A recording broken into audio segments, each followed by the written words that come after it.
We're starting. Recording on. As represented by Kaina. Everybody, game 1 of winners semifinals. Let's get it. I should have been here. Amazing. Move the cursor! Move the cursor! Move the cursor! The cursor's on screen! That isn't mine! This is mine! Move it! Be the first one to strike and miss because both players are going to be so good at getting those whip punishes. Doctor, talk to me. The cursor's on screen. The cursor is on screen. Start the show. Neither of these players play mouse, so it's not leaving the screen either. Oh, never mind. Production. Plus production. So, Raydish, I'm sure you heard before the set, he talked about, I know you guys know the history of me and Kaina, but only this set matters, which he's very right, but... what is the history? I think very bad for Raydish, but he did win the last time they fought. Okay. This could age like milk, though, if he gets obliterated. Did the last time they fought, did he knock out Kaina, or did he knock Kaina into He knocked the him out. He knocked him out. Okay. And okay, so that's big. Kaina, like, it was a, I don't know if it was a throw or a clutch by Raydish. By Raydish. Yeah. Okay. Kaina, currently, for those of you that are just tuning in, just won 2v2 at BCX here in this tournament. Oh, so wait, we know he's playing on fire. And I need to take that statement back. Raydish is up like 5-1 in set history. Raydish is one of the few people who destroys. Oh. Which I knew, and I was waiting for you to say. To fix it. Because I think you should learn from your own mistakes. And that's sort of a motto I live by. Yeah, he's one of the few people who has a positive record versus him. Which is a testament to both Kaina and Raydish here. Kaina's the one with the more explosive start. Raydish, we do know, is a bit of a slower player in the 1v1s. And I imagine this might slow down dramatically from the pace that we saw in 2s with Kaina. Yes. That was just, I mean, it was like the fastest grands you've ever seen. The 2s in general went so incredibly fast. Good, he has that confirmed. He could close it out here. He got wall touch, Is he going to go early? I think he should have gone there. Good patience, and he brings it back. Amazing. Yeah, he brought it all the way back. It seems like Kaina's a little weak to the boots, am I wrong? So far, it has seemed that way. Raydish, if you didn't watch the Royale, the last one, Raydish was so orb heavy, especially in like clutch moments. He was not afraid to rely on just purely orb Sarah. Which is a lot of neutral, what it sounds like. I will admit, I totally stole that comment from Twitch chat, so if it was wrong, it was not on me. If it was right, I did think of it myself separately. Wait, I didn't even, what are you referencing? Oh, I forgot. Nothing. Alright. I don't know, Kaina's found first stock every time. Sidelight Sarah is massive. Another one. He's had good GCs. His GCs have looked so very good GCs. Reading the movement. Oh, he's out of jumps here. Look at the coverage from this falling sidelight. He fell right into the trap, dude. Right into the stomp. Got lazy at the very end there. Look at the clock. Picking down ever so slowly. Raydish he's really trying to find these sidelines. I see what you mean. And like he's dead. Yeah. That was clean. Kind of found the hits where he needed to. Raydish lost maybe a tiny bit of focus in the key moment. He had a good string that he put together with Sidelight Sarah, GC Sidelight Sarah, another Sarah. I think he doubted himself in that offstage spot when he could have probably found another Sidelight Sarah. Because kind of did dodge, like, I think down and away towards like the corner. So if he didn't believe himself anymore, he might have had that. Going into game number 2.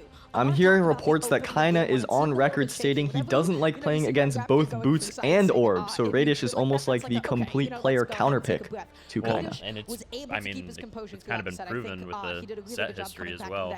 Raydish might be like, Raydish might be the reason for that. I don't know how many other people are really playing boots and orbs. There's Wes in South America. I'm not sure about orb. Boots, yes. Orb, I mean, Yuz has played Fate sometimes.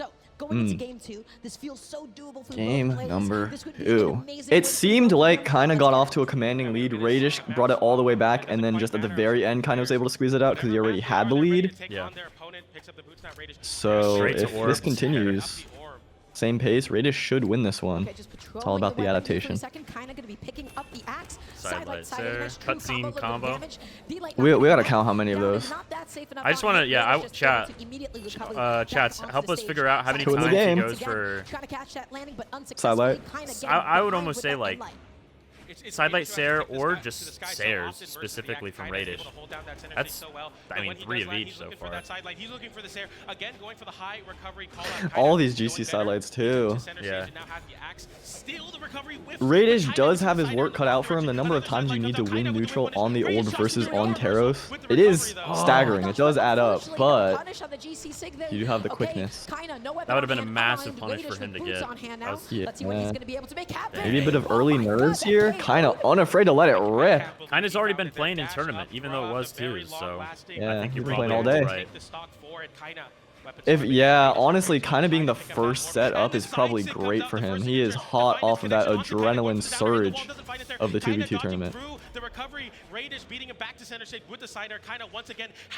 The damage building up. Kinda can live another Sair, yep. Puts it back off stage, sweating Good the weapon end toss, not actually going to work out. Raydish is able Yeah, to that was so smart. Knowing like Teros is not fast enough to do anything about that. The only play he had really was to go for what, unarmed air there, but probably not worth it. I don't even know if he had the range for it actually. It seems like Raydish's ability to wall out Kinda coming back to the stage is really how he tacks on some of these crucial damage thresholds to get into the knockout. Because Kinda has been struggling to recover. Sidelight. Yep. Another? What? Dude, Yep. crazy from him right now. Ah, there was another one right there. Dude. Kind of find stuff like crazy. That's a rare drop.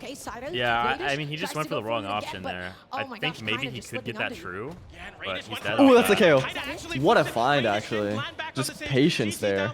Not going for an early hit, an early guaranteed hit, going for a read instead. Getting the KO from it. Recovery, that's a, what is that, like a 1-framer? Or can that be true sometimes? I think on higher decks maybe it's true. Yeah. I kind of knew. Literally stood there. Stood there like a wall. And you cannot even, okay, if you can't punish Red Raptor Orb Side Zig, don't worry about it, because Kinda couldn't either. Yeah. Not able to get another one. Man, terrible position for Raydish right now, yeah. You want ideally to, I mean, ideally you want to be in the lead, but maybe in the yellow. Orange is bad. That was a great conversion. Reading the impatience from Kinda. That's something that slower placed players can really take advantage of, is an injection of pace when you least expect it. It catches you so off guard. But here's the problem. Teros, one exchange, and then you're in kill percent. Right. I mean, Raydish versus Kinda, and I noticed this at the Royale too, he plays so aerially.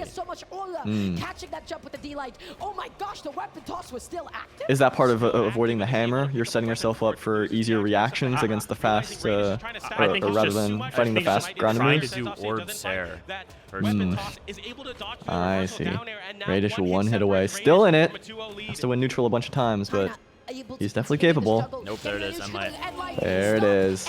Kinda is looking so comfortable. Yeah, that is really the word. He's looking comfy. Damn, the caster just said it too. He is making Raydish so uncomfortable. That is usually a matchup where Orb, hey, this is going to be a 3-0. I'm thinking it might be Raydish Petra. You know, it is interesting that he does. I get Raptor has been his most successful character, but Petra is very similar stat-wise. Has the gauntlets, which I don't know. You should consider it more often, maybe. But it's so close. Yeah, it's very close. We did see a lot of success out of the boots in that first game, but the second game, did we see any of it? I don't even remember. He died in his first stock. Yeah, I want to see the stat lineup because there was minimal boots. But it's sort of like you were saying about some of his decisions earlier. It's all orb. Well, yeah, and I mean, dude, Which is not bad. his biggest strength though is finding those like sidelight stairs, and you know when he was doing the floating, finding just straight up crosshair. He's drifting into Kaina and or Kaina's placement because he knows Raydish is looking for that is impeccable. He's finding a lot of stomps to end up getting massive what a damage catch. up with there. Went for the early read. So lucky that he did not get hit by that recovery. Oh my god. Yeah, I can't believe that didn't connect. This feels like a match of death by 1,000 cuts from Raydish versus death by 10 cuts from Kaina. And it's like, who gets it first? Yeah, you gotta, would be a good comparison. Like a freaking lightsaber versus like a cardboard sword. He's coming in like a locomotive right now. I will say, I don't think Kaina is playing phenomenally, but he is outplaying Raydish. For sure. Like I have seen Kaina do a lot more. Maybe a little bit of fatigue, or maybe still warming up in ones versus twos is very different. Well, and he will but have it's enough right now. Yeah, that's all he needs right now. I mean, if just enough for him is 3-0ing number 2 in North America. In North America, yeah. Ooh, clean. You better hope he doesn't end up playing any better if you're rooting against No, I'm him. hoping. Right, obviously if your name is That's Eric. my goat. Still not pulling out the Grulgok though, so might have to adjust my PR personal. He's heating up though. You can see he's getting more comfy. Ooh, jumped at the wrong time. Stomp for the combo. Stomp's coming up. There it is. Was spacing on the ground too. Raydish knew. Ooh, oh, oh, he's styling. You say, yeah, he is styling a little bit. But that's also just how he normally plays. That's true. That's true. The Cure Seeker buff on land is, yes, it is very real press. It's very real. Nobody wants to beat the person who's representing charity. First punish on the down sig in game 3. That was what like Raydish is getting a little impatient maybe. I'm not sure. That's very uncharacteristic though. I mean, he just doesn't have the answer right now.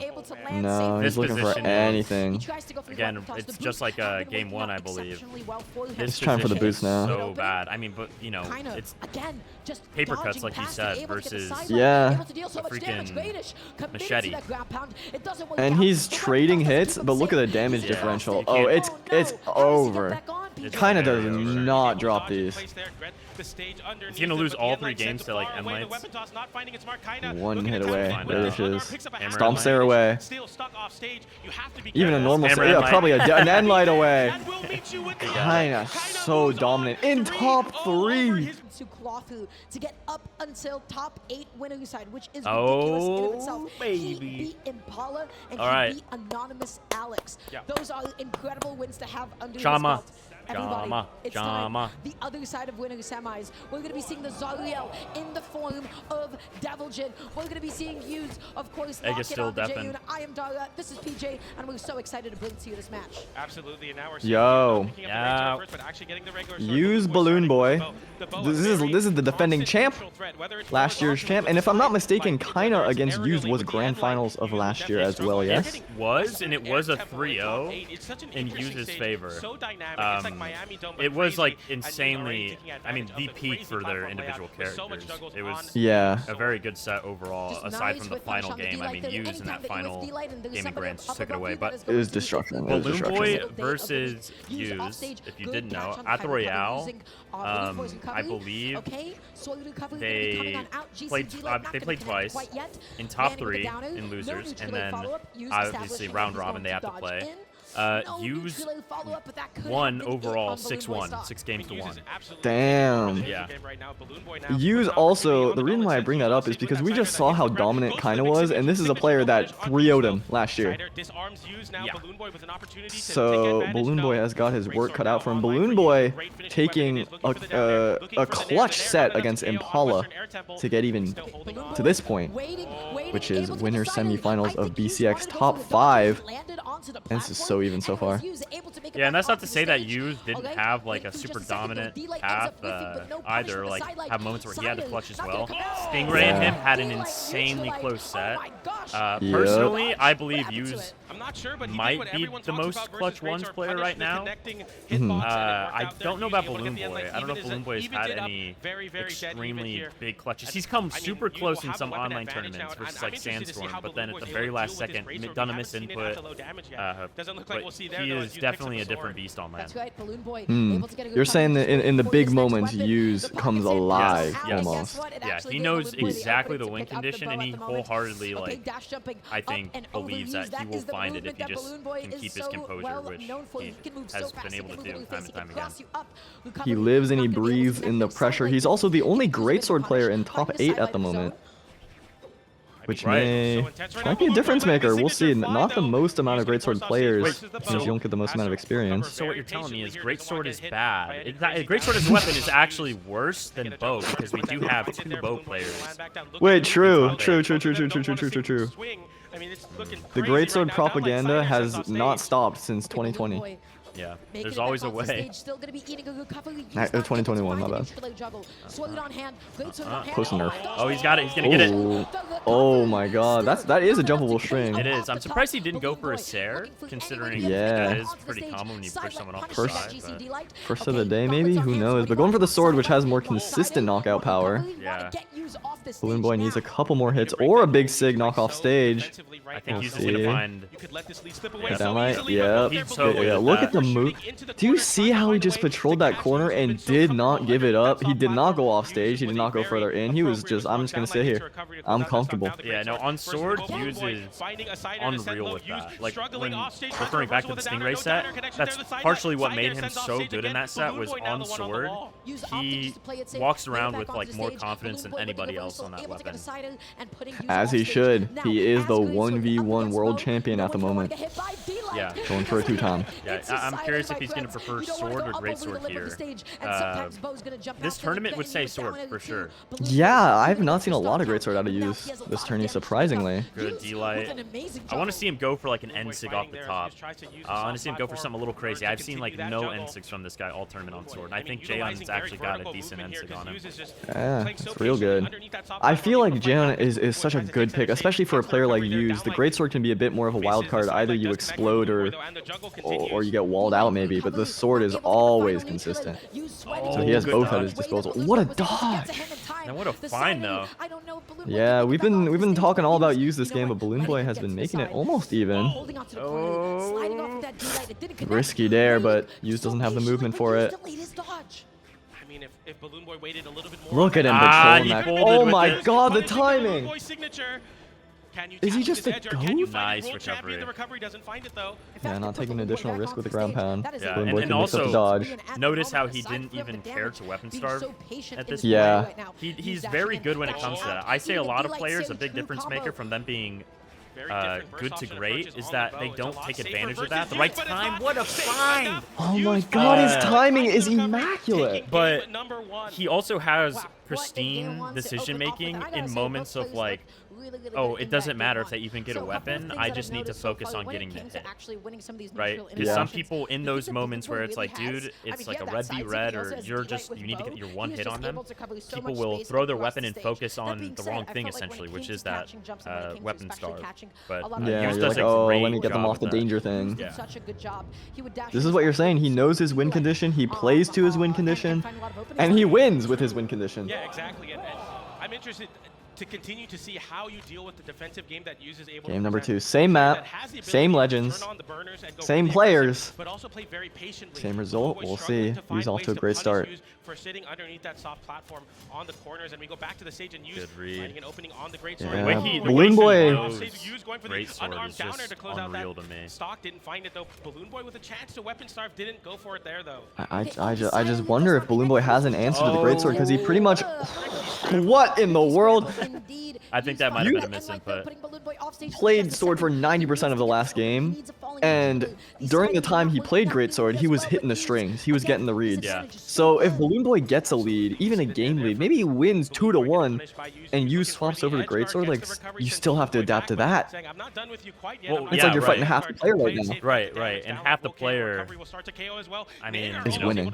Yeah, exactly. Yeah. And it's, you can compare that to kind of versus Raydish, where it's like, man, neither of these guys feel like they're playing good enough. But there's a possibility we could see Yuz end up 3-0ing, not even playing at peak, playing half of his legend, right? He's not even having to use the whole thing, which, of course, there's a reason why characters have 2 weapons, right? You can game plan specifically as far as what you should and shouldn't be playing. But that is not a good sign, not a good, it's a big demotivator, I think, if you're Balloon Boy. Yeah. Man, I can't even. I'm not even pushing him to his to be afraid. Like, look at the confidence Yuz has.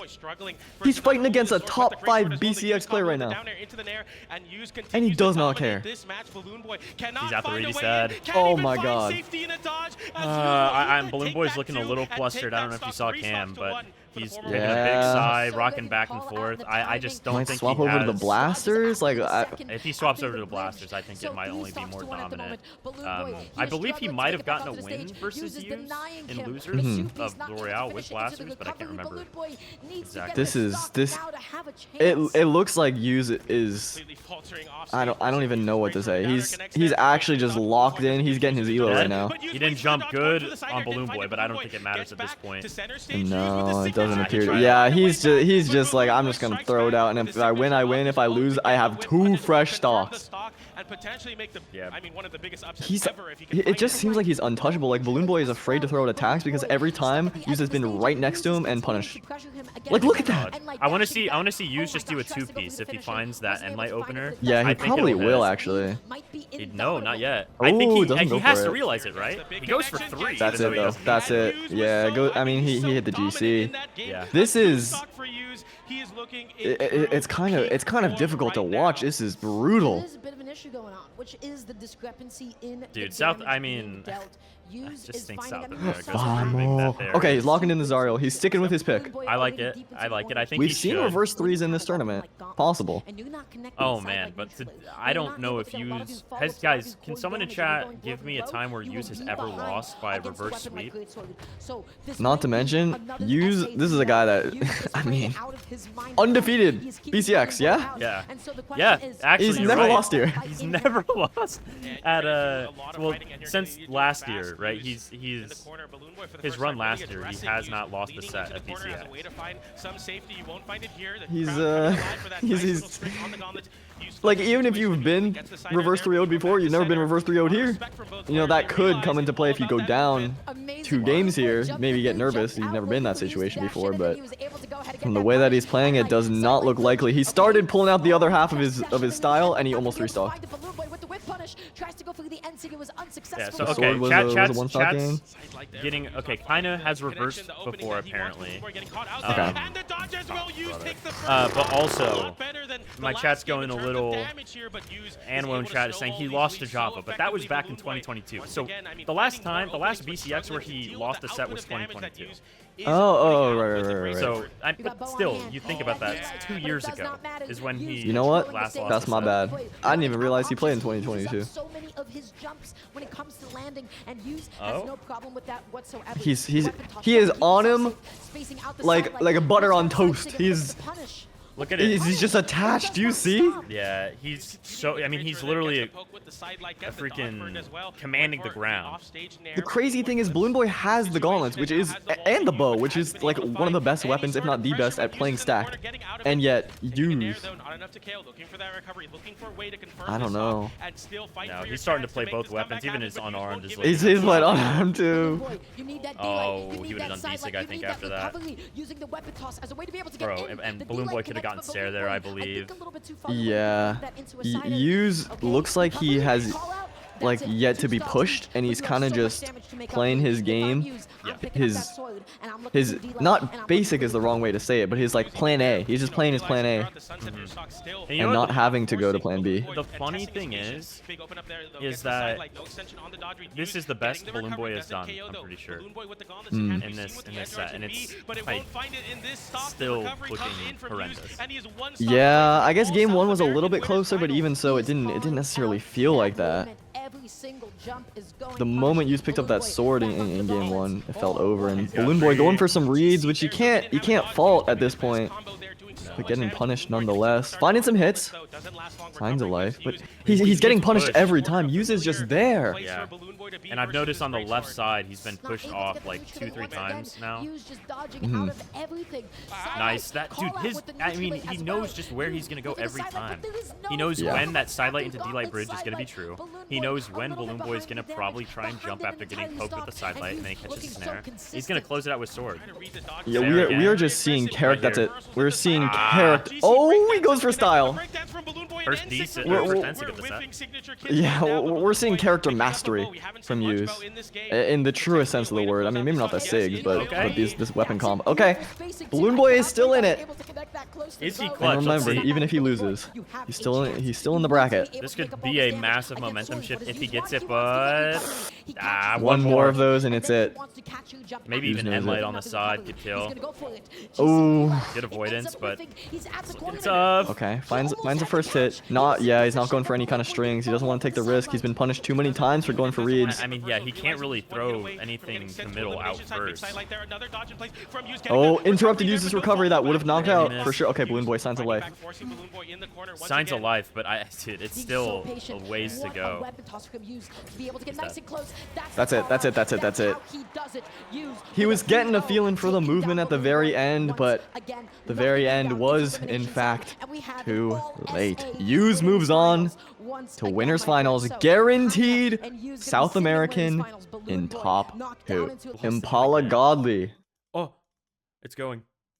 It's live. Godly on the Mordex, swapped over to Mordex in Game 5 against West, and then pulled out a miracle of a victory. Yeah. Playing Aang the whole time beforehand, and Impala sticking with this Koji. Godly with the first knockout. Okay, Godly, channeling that Skyforge Sandstorm. For those of us that are just joining, Godly is on the loser's bracket run of a lifetime, lost in pools, and has been on a tear. So many close calls. Yeah, I don't think Impala's going to start very strong. I think it really helped the way he was playing. He just had so many games that he was like really warm. But Godly totally locked in losers. Yeah.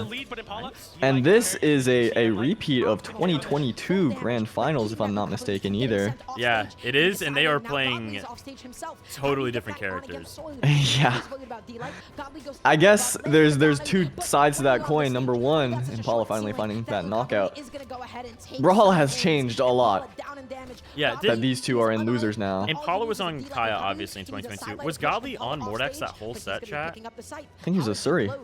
Was it a Suri and then, like, I think the final game he swapped? Yeah, last game he, like, swapped. The other side of the coin is that even as the competition has continued to excel, these two are still in it. Yeah. Still at the very top. Godly, maybe eking over a little bit.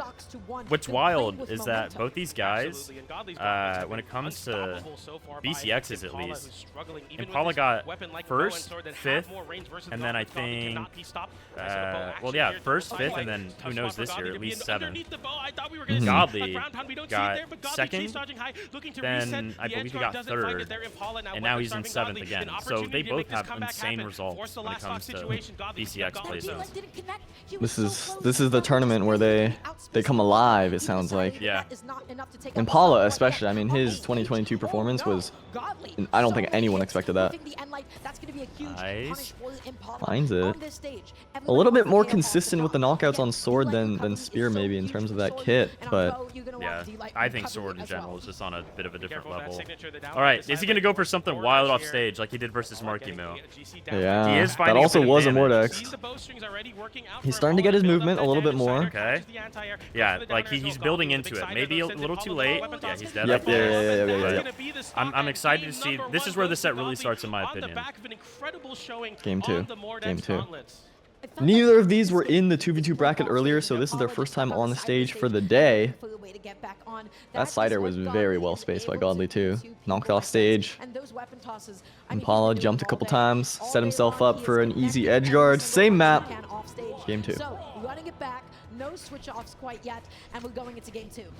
Absolutely. All right, Godly started super strong with Gaunt's game 1. I think the sword was looking good. I think the bow is going to start looking real nice. A lot cleaner. Yeah, I've been seeing some uncharacteristic impatience from Impala. Ooh. Especially, oh, that should be the stock. Yeah. Like the downline at the start of the stock, some of these early attacks where he's not moving into it first, which is typically what I expect from Impala. Maybe it's a change in style from game 1, but it's not too big of a lead. Dude, his sword, Impala was always known as like mainly bow guy, but his sword is looking like it's probably the best. Dude, Godly's gauntlets are looking like he's the best in the world with them right now. Yeah, oh my god, he's looking untouchable. Nice weight. You can tell he did a quick little fastball. Oh my god, it was beautiful. Godly is he's looking so much better than he did yesterday. Maybe yesterday was just an off day. Oh, that's like the first time I saw that. A read on the movement coming inwards. Impala is so far behind right here. This is a BCX champ. We know he can do it. Godly is saying I should have won that year based on how he's playing. Godly up a fresh, clean stock over Impala. Yeah, on these gauntlets, these gauntlets are destroying Impala. Dude, he's just keeping him on edge now. He's got that confirmed. Goes for it again, burns another dodge.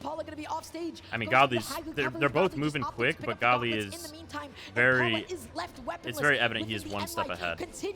Yeah, maybe more than one. Yeah, maybe more than one. Ahead. And I'm looking at steps. Maybe a stock or two ahead of him. Yeah, he's lapped him and then some. Yeah, this would be Impala's worst placement on land, by the way. Which is crazy because this is top 8 at BCX. Oh man, this is so far we've seen only one-sided sets, which is exciting because that means every player is gonna run into someone that won a one-sided set. Yeah. Hopefully no one like holds everyone. The people that are 3-0ing, they do keep it up. It's crazy because there was a moment when Impala was cooking. And he was starting to get some movement, starting to get some reads. Godly catches out his movement with a nair, just like claps him in the air, sends him reverse backwards, so all the momentum is stopped. And since that point, he didn't stop the train. Just kept chugging along. Don't even need signatures, really. I don't even need a scythe. The gauntlets will be all I need to take out Impala here. Impala looking for a response right now. Chats, what do you think? Do we think that Impala gets even one game? It's somehow it's going so far. He has to change something in order to do it. Yeah. I think allowing himself to get like bullied into these offstage scenarios is really bad. I think the more he can kind of hold the stage. Yeah, as we're seeing. He tried it. He tried it. He did try it. He tried it. Honestly, with the number of turnarounds he's gotten, makes sense. Yeah. The odds of it hitting it is probably 50-50. Coming online with the Koji here on the sword. I mean, it's looking really It seemed like Godly started so fast that Impala didn't have time. Yep. Finally, it seems like he has a little bit of time to breathe. He can play his game a little bit more. But Godly is not letting up. The rate at which they're attacking compared to Yuz Balloon Boy is staggering. Yeah, high dex does matter, especially on a sword and bow. Impala, rare miss on the punish there too. Maybe a little antsy. This is his first big lead of the set. Nice. It couldn't have come at a better I time. think that was really wishful thinking that a side light into another pickup sword side light would hit. Ooh, saved by the weapon throw. But really, was it? At the moment, he's being denied of a weapon, and when he's up against Godly's no. He loves his unarmed. It's almost even. It's almost even. It takes one read. He tried it. Dude, Impala is known for loving unarmed, and I am questioning the choice to not pick up a weapon at all. In that moment in time, it was looking like Godly was taking full advantage of that decision. Oh my gosh, Impala. Okay, He was weapon guarding for a little bit, and then was like, okay, what if I just leave it here? These downlights feel so unlike him. I don't know. All getting a little impatient, and it's almost evened up. I mean, it pretty much is. Impala looking for the sword, maybe for the consistent knockout. He should pick up sword. He doesn't need to be doing this unarmed stuff. He had such a that is crazy timing to go for that. It was a movement read, but left him in a bad spot. And Godly, he was almost a full stock behind. Now he's potentially one stock away. Yeah. One more, didn't catch it. Tried for landing. It's still not going to be enough. Okay, yeah, Impala was mentioning that the dash land changes messed up a lot of his landing punishes, kind of messed with his game, so maybe that's some of these downlights that he's going for. They have not really paid off. He's one stock away from going home. Good Sares, good Nair. He's starting to come alive. Oh, what a read. Does Impala go for a good Dare? I thought he was going to go into instant ground pound, but he didn't. I thought he was going ground pound too, yeah. Probably maybe didn't want to take the risk. Yeah. When he's taking risk, it seems like he has lost. Dude, I mean, Impala's worst part is his offstage. Oh, what a find. Oh, it's starting.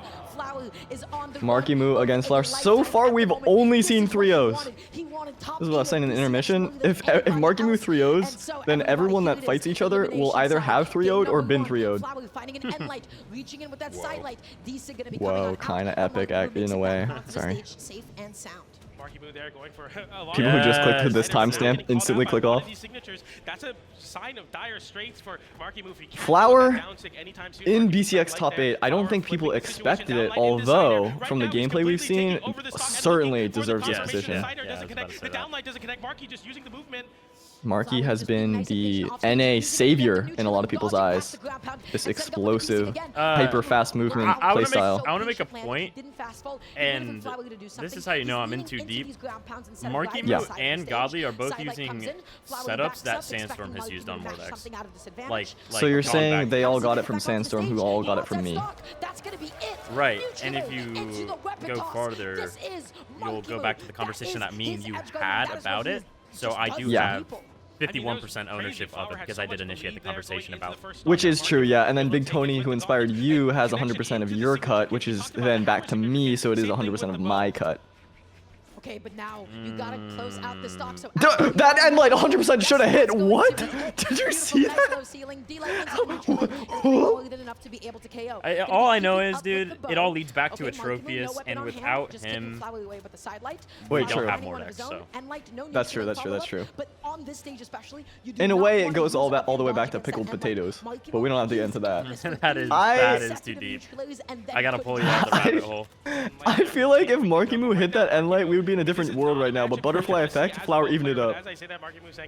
I don't understand how that end light missed. Oh my god, he's just going for it. He does not care. Okay, so we've seen so much success from Flower out of both of these weapons down 6, which is the Yumiko classic. That's how she's designed. We'll see how Marckiemoo adjusts to that, plays around it in ways that other players haven't, because the setups like that, that's how Flower's gotten here. Yeah, Marckiemoo was very afraid of that D-Sig, and he literally was picture perfect for N-Sig. Yeah, that's the fear. It's like sometimes the move that you're afraid of is actually not the one you should be. He dipped too far out. Good catch. Yeah. Great read on the movement. Not going early with a ground pound or anything.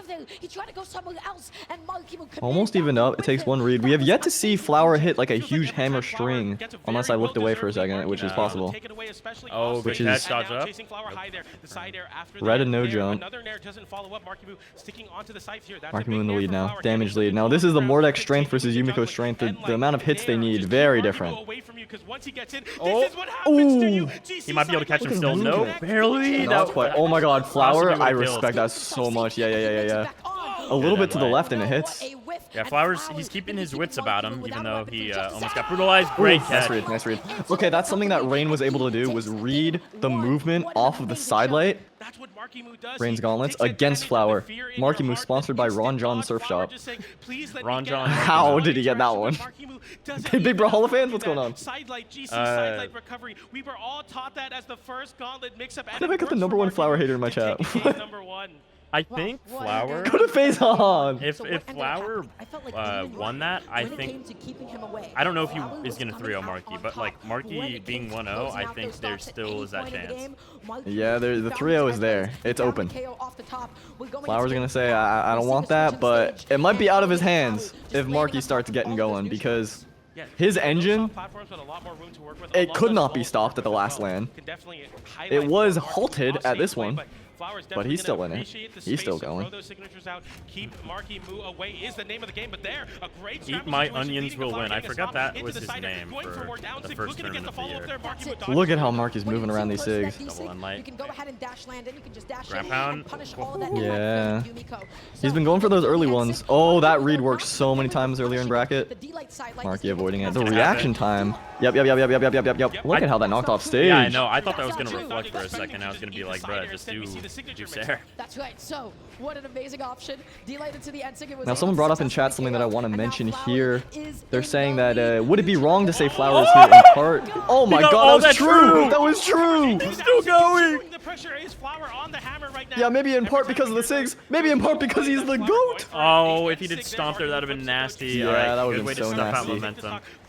They were saying basically the unfamiliarity with Yumiko might be part of why he's seeing so much success, which is partially true. However, that's always the part of the meta, right? You can pick the meta pick, which is the best in the game, right? Strongest in the game, you have that advantage. Or you pick someone that's maybe less good, but people are less familiar, evens out a little bit. Oh, that's the death. That's just death. You're dodging up to avoid the stomp, but then projectiles are right there. It's starting to look like it's going to be a 1-1 game. The possibility, though, with, I think, Scythe in particular here is very good. He's going to... Oh, he messed it up. He would have had that confirmed, though. Yeah. Oh, no recovery. The possibility is always there, but like... So smart!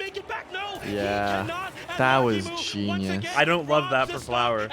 No. that would have me he got maybe a little excited, maybe a little bit, but both Marky takes full advantage of that. And okay, reading the movement, he should be dead. Oh! He got the dodge in time. The side hitting Marky going for the instant wake up attacks. Terrifying.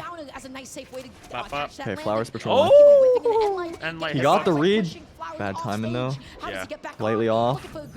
Oh my god, this is a game of margins. Yeah, goes for that read again. Marky plays it patient this time. I'm sniffing out a stomp. Oh, he was probably going for it there. Marky interrupted too fast. Marky's just finding the right times to go in. I think Flower's playing a little too carefully.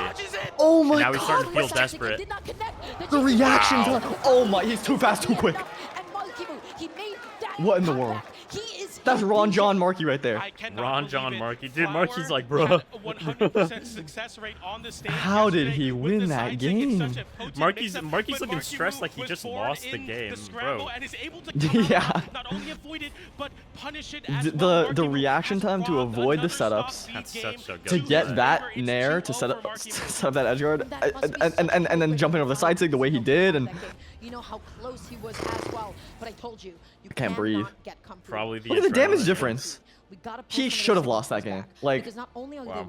I mean, nair into I'm surprised he didn't go for like another nair. Like going for that D-sig was hardly worth it, in my opinion. But like, who would expect that? Right. And if Flower hit that little edge guard on the right side, it was over. Like, Yeah. I don't know. Game number 3, potentially a full sweep of 3-0s in the first round of this top 8. I believe that Marckiemoo is going to play on fire this game. Yeah, I mean, he's got all the momentum on his side. He's got 2 games of leeway. Yeah. good damage onto the blade at the moment, whiffing both side lights. What in the world? I just don't think Flower feels very comfortable on when and when not to approach. Gauntlet's going to be coming out now. We're just in neutral. Like Marckiemoo Yeah, it seems figured like that he's out. just trying to stuff out approaches, and that puts the ball in Marquis' court because he has to mix it up, and you can only block the mix-up so many times. You can only guess right so many times. Wow, goes for it all. I can't believe nobody died there. Yeah. Sidelight waiting for the next option. Prep for Endlight again. Dodge down. I think Flower has been favoring a little bit of dodge down. Good catch though. No weapon starve here. Oh, that Sidelight felt so antsy. Yeah, yeah. If you're a Flower fan, you're getting nervous. It's just a free opening. I don't know if Flower's just kind of rising to what Marckiemoo presented. You gotta, like, after a game like that, snapping back in it is so hard. You gotta do it, but it's so hard. Yeah. You just feel like no matter what I do, I'm gonna lose. Oh my god. Nice response. I like that. He needed that. Otherwise, I think that probably would have been a death. If he was second round pound. So well played. You gotta stop him in his tracks. Okay, okay, he's doing it. He's doing it. Is that true? That is a question for Yumiko mains. So ask the one person that's here.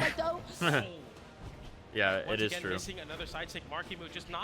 You also get Nsig Dare. Like other great players that Flower has caught with that signature. Comes out there, and Marckiemoo with the GC. That would have been a nightmare punish on Marckiemoo if he was allowed to do it.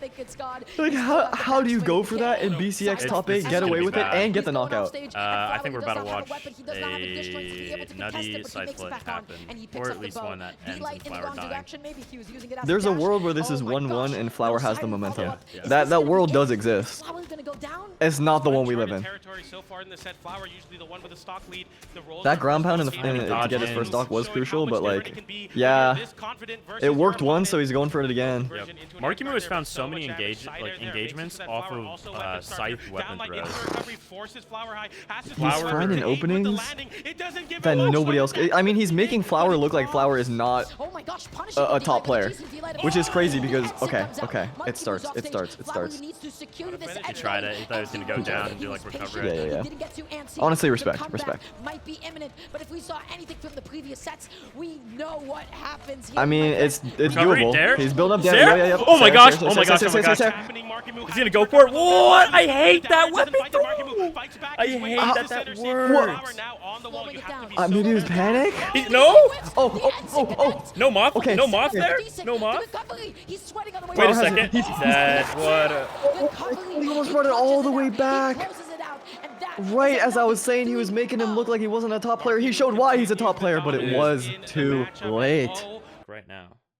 I did not eat my kids. Why are you asking that? Ooh, I don't have kids. They're starting? Why do I have a 2-minute 30-second ad? Catches the dodge. Okay, I'm going on YouTube. No it's not even starting. And Raydish is able to land back down nice and safe. Twitch.tv, something is wrong. Getting that D-Sig as closing. Okay, off stage for just a second. Comes back on with the downer as well. They're just moving all over each other. All right. Okay. Immediately swapping over to the gauntlets. That's the one thing. Let's go, Godly. Yeah. Bushong and Mordex both. Let's go, Godly. Raydish showing out here. Gets the sidelight after and the side air. Sends Raydish off stage. The weapon toss. Catches the recovery. Looks to tap it in with the side air. Doesn't find it. Doesn't even need it. Raydish unable if he did dare, he might have gotten it. I think I'm a good 20 seconds behind you. I'm watching on YouTube. I gotta wait for the ad to be over on Twitch. Ain't no way. I'm watching F1 right now. Make it happen again. Waiting for that whiff, waiting for that opening. That was the most optimized punish I've ever seen. They stock ahead right now. Just entering red. Raydish is now an orange on second stock. Godly is does not find it. Very good. There's a minute 30 seconds. I'm literally just gonna go pee. But Raydish finding the downer to hit the wall there, and the GC down sig. It is back. It is here, and Raydish takes a stock. Yeah, you know Godly's playing good if he's punishing the motorbike. And now all of a sudden it is completely even, picking up the oil, whipping that D-Light cider. Okay, Godly slowing down the pace of the game for just a second. Wait for misplacing that N-Light, a little bit unfortunate. Sidelight looking for the neutral, doesn't find it. D-Light there, setting up he's a juggle. smart. They're just exchanging hits, exchanging blows. Raydish whipping that recovery gives Godly an opening. And now when he has those gauntlets, PJ, what happens? There after was kind of surprising. Bad things happen to whoever's facing down the gauntlets, it seems. Raydish with an N-Light there sends Godly away, keeping the space between the cider. Good side lights. Does as well. He's keeping the beast at bay. He is keeping him away. Another. The orb once again. Okay, goes out there, fakes his way back onto the stage. Downer, no neutral follow-up. He's all over him with gauntlets. I went P and the ad is still not over. Raydish has the orb, he's able to find these connections, but Godly just seems that much more consistent. It is Godly up 2 stocks to 1. Raydish white. Red Godly. Here off the downlight, whiffs it and hasn't found any sort of work so far on the boots. Eating that weapon toss. Godly looking through that neutral. We know he was fishing. And Raydish okay, this is a very important game 1. It is 1 stock apiece at the moment. Yeah, sounds like it. Nice and gently. Nobody's going into still in it. And light into the D-light as well. They're on top of each other. Side light coming out. No follow-up into the neutral quite yet. Side light just gently pushing Godly off stage. D-light. They're just going blow for Godly blow. finds so many more D-lights than I think like a lot of other Gauntlet players I've seen. Find his connection. Raydish now an opportunity to keep So Godly does off Rain. stage. The Sider connects there, Or looking at least to he start a converts juggle off with the them recovery. Godly not better. giving it to him and winning the scramble, The looking to diff. stack on top of the orb right You now. Gauntlet player diff. Oh, thank God. Holding on for just a second. Tried for, he Nice actually dodge had up. the idea. Raydish, though, not able to catch that landing with the side light. Again, this game Nice is so recovery. even No until dodge, he no finds dodge. the recovery. He tried to Raydish push it, he going missed for the it. high recovery, Probably should have able to served. land onto the stage. Neutral. Raydish, Okay, I didn't okay. love that. Oh my gosh, I'm Godly. here. Game 1. He's not able to His last land, stock. going back Yep. down onto the ground, whiffs another recovery. How did they give me a 3-minute ad right as the game started? Oh, he might have killed himself there. Yep. Orb Orb has the power. Get that 1-hit extension, get you a little further out. Get that additional damage. He's not just clutch. That he was- is off to Godly it. I actually don't know if almost that had side his light just landing by itself with would the have side KO. light of its So he got own, the but 3-piece, he got the Raydish full combo, and stuffed then it he out, just and ever then so Godly just slightly made able to a put Godly into a bit more damage, Rain- and Did you he just was able to push him a side little bit play? further towards Yeah. and so You actually just yawned and it made me yawn. very gently paced game 1. Through the screen. Massive I'm about attacks. to... Okay, game number 2. We're gonna be running it right back to the same stage in this game 2, and Raydish has taken a game off the This is Raydish's first game win of the day, and Godly's first game loss of the day. Gonna get something going, but looking down the boots here, and it's looking really, really tough. Going for the downer there, trying to Yeah, flip the Godly is situation looking like onto a Godly different, offstage. completely different player than yesterday. Center stage versus Different animal Raydish. and the Stop same platform beast. has been a problem for Godly to Yo, deal with that's so far. poetic. Side light, no neutral follow-up. Raydish just pushing him off stage with D-light? that side I light, missed. trying to patrol with that D-light. Not going to be able to find it though. Okay. All right, the backing Raydish off, boots coming out full effect. out, Ping. just waiting for Godly. Yeah, we didn't see much of it No. against... Able to go Who ahead did and he get play that earlier? punish. Kinda. Recovery I not mean, gonna literally come quite insert yet. like any player here Both of that them he fights, spending and their it's dodges. just Raydish Yeah, barely true. see confirm boots. into any consistent edge guards. We'll see if that changes on the boots. Godly swapping over Wonder to what the side with changed, the weapon change why now, he's looking to pick apart Raydish. Gets the choosing side light there, this. looking for the big pop up into the recovery. Doesn't find it. Able to dodge think he through. but won. the signature Oh, punishes read the Raydish movement, with the side light attack at center stage. inward. Godly taking the first stock. Yeah, you can't This is let going to that be go. really a Cannot match of whip Godly because finding then his you're openings, just and acidic. Raydish That's is my going to friends. try to So, read movement, going cover into this that, next stock, Godly cover those gonna pick up the approaches scythe now. early, Looking through the jump collar catch him Raydish out. with an end light as it get off me. Okay, and neutral Godly's end going to have to be light. patient because Raydish is very patient. Godly is Raydish there, who's able to end light swat Godly farmer. back to center stage with that Yep. side. Light. Another Oh, sider sends Godly they off stage. dodged. See Oh, what the orb another can end do light. off stage, Okay, cool. We have it especially confirmed. towards the Into wall. a nair. But you see how afraid he's being. He doesn't want to get hit by that. Yeah, look how high in the sky Raydish is just jumping. He is playing it so Nice safe, recovery. but when you Yeah, play he it is Yeah. going in the air. Godly He gets knows. back He's on. seeing He it. is sweating, He's gonna but go that low. does Nice not catch. stop. Yup. You Oh cannot man, stop that is just Godly. a brilliant read. Incredibly smart from Godly to go for a GC sig and then kind of feign like, all right. That I'm gonna really let you is like sit here. the Just basic kidding, 1-2 taking where, back off okay, stage, going high didn't the work, I go Raydish low, and then doing Godly's the like, same with okay, the he's weapon going toss to though. go low because I just went high. But look at this lead. He is an Mental entirely game. stock up against Raydish at the Mental moment. game. So Raydish has a lot of work to make up. And So, execution to he's pull it off, Boots. too. What does Boots like to do? Boots loves to carry you off stage. Will he do that up against Scythe? Well, we'll just have to go ahead and find out. Oh, He's he going went out for there it. with the Oh. down. He's He's gonna got a regret it. misplay. He goes out there, he gets hit once, Dude, twice. you might- he Not- gets yep, back yeah, off it is a stage. little bit. Raydish is Got him able to the yellow finally from put his feet back onto the stage. that Godly position. looks not pressured Up off and stage. away dodge. Absolutely side He went right for there. end light, Raydish but he fighting back missed. with a down air, just trying to make something out of nothing here. It's so difficult to really understand this, but in order to He's make doing this some a leaping. comeback, you need to Godly get is the just stop off of reading Godly him. right Yeah, the now. composure from Godly on Scythe Slowing down the is game for really, just really a second, strong whipping here. that end light. I think he Side has a light gonna really be good coming out. idea Raydish of gonna be off Raydish, stage. like what End Raydish light, is going no for in a neutral, lot of side and situations follow-up, on excuse Scythe. me. Oh, the end light ends up whiffing. But and Godly Have these two barely played using before? it. again and again. I'm He sure they keeps have on Battle coming Royale. out on top. The 'Cause down air Godly jumping off is- stage. The weapon he's toss making comes it look out. easy. The GC side Wow, light is he not forced able the to dodge. connect. He still He gets the touches. It doesn't matter. Okay, what's up with Red Raptor though? Oh, what? Red Raptor being able to do that? Yeah. Having control of that match. Is he Ryan Reynolds in the crowd? No.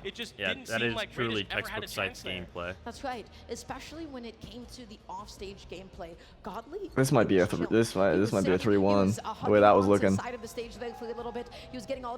played a lot of sets. Raydish beat him in the Royale, yeah. And the question is, well, what can you actually do up against Scythe? This is Raydish might be up on Godly. Hey, this is this Versus non-3-0, that is my advantage. facts. It scoops you back off stage with the neutral. It's able to spike you with that recovery against the side of the stage. Which is what we were expecting in this second round, given how things pan out. Because Godly just basically has free reign off stage. All right, game number 3. Raydish is the one that has to make an adaptation now. Realizing that the orb was kind of struggling into some of these matchups. Look at him just tracking him down. He sniffed him out. He really is Mordex. I love the idea. Keep it off stage. Got that dog in him. High. Don't let Raydish slow down the pace of this match. That's right, Raydish. And like Raydish, he seems like a little, I don't know, maybe unnerved? Like these stairs, these downlights, he's fighting some of them. He's actually fighting his way back now.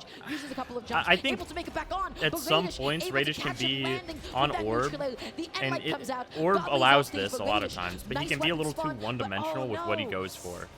Like you know, you have to watch out for 2 options. Yes. With another chance at life here on this first stock, as I say that the recovery connects, doesn't So I kind of shut it down, like you're saying. Surely will, as Raydish takes the first stock. I mean, he gets the first stock. He did make some kind of difference here. I'd love to see a comeback happen here. Godly looking to make a. It seems on the HP values to be more of a marginal one than a huge game plan change or anything. He gets that end light, looking for the D light. I cannot believe that Raydish was able to sneak in past that end light. The recovery not enough to KO off the top quite yet. Eating aside, Raydish is getting a big lead for himself. Nice. Yeah, the pace has slowed down dramatically from the last game. Right. Godly was sort of just running away with it. Now Raydish is taking his time. Yeah, I think Godly this whole time, like I've not seen him like wait really. He throws out a move, he's going for another, and just like trying to force Raydish to make a poor move. But with Raydish slowing it down and kind of turning it to a lot more of a defensive game, Godly has to, I think, just accept it a little bit, especially since he's losing. Pick his spots a little bit more carefully. Yeah, until he finds his momentum again. Yeah, and then he just sweeps. Who both playing so well at the moment. Good. Godly though, he's able to flip the situation. That is not easy to do. Gets back onto the stage. No follow-up quite yet though off of that side light. Looking for the neutral, doesn't find it. Dodging past the recovery. Ooh, you gotta imagine that was probably dash side light. The clock is off the ticking platform. on the Raydish's stock. Godly's starting to read these dodge options off the side light very appropriately. It's looking scarier and scarier. Okay, they both know what they're looking for now. Yeah. Reads the wrong option. There's Raydish really being stuck in the air like he was against Kaina, and I think that was very, very bad. It shows lack of confidence, in my opinion. Coming up with just the slightest lead at the moment, and Raydish needs to close. If he picks up the boots, you know, he I was looking for Raydish in the beginning. Godly found his footing. Godly no weapon. Okay, we get a connection to send Godly to the wall. Godly gets a hit Nice immediately. punch again. I don't think Raydish has really gotten away with the Sig. Picks up some gauntlets. This matchup has not been good for Raydish so far. Godly looking to He was against Kaina, so it's going high, using that interesting. Where he's gonna land. Godly getting caught by the recovery, not enough to KO. Stuck on the wall now. Raydish, yeah, I have people in my chat saying Raydish plays so plainly, and honestly, they're right. His flow chart is very, very good, but there are times where it's like, why didn't he just should go for something? He's so like planned out and so like big brained. I think it can tunnel vision, like narrow his FOV on what is possible. Like, you know, he knows like, oh, I can get away with doing a lot of Sarah on orb. And what does he do? He starts just jumping around, being like, I can just fall back and kind of rely on this for the most part. And it seems like it's almost harder to do that than to use more of the kit. Yeah. I mean, he's starting to mix things up a tiny bit, throwing in the dares now. Doing more vertical spacing than before, and we're back to it. We're back to it. All right. 1-1. This is a game 3. I think might be one of the more important games in the set. For sure. Yeah, especially at 1-1. Raydish off stage. Good dodge though. Able to come back in with Oh, I thought he was going to have it confirmed. I don't necessarily love that Godly went for that because he knew it probably wasn't going to hit. The Sider comes out. Godly is off stage. Godly's probably... That is a bad miss to have. Yeah. He fully was sending that. Yeah. Up wasn't throw though. He probably knew he was not going to die to sidelight Sarah, and he's like, if I do this, Raydish is not going to have time to sig, so I'm just going to go for it. Or maybe it was just all feel. Maybe that's something you just innately feel. You're like, I'm not going to die. The risk reward is worth it, and he goes for it, reads the landing. I think he was mainly focused on reading the landing. I don't know if he was totally focused on like, oh, I may or may not die here.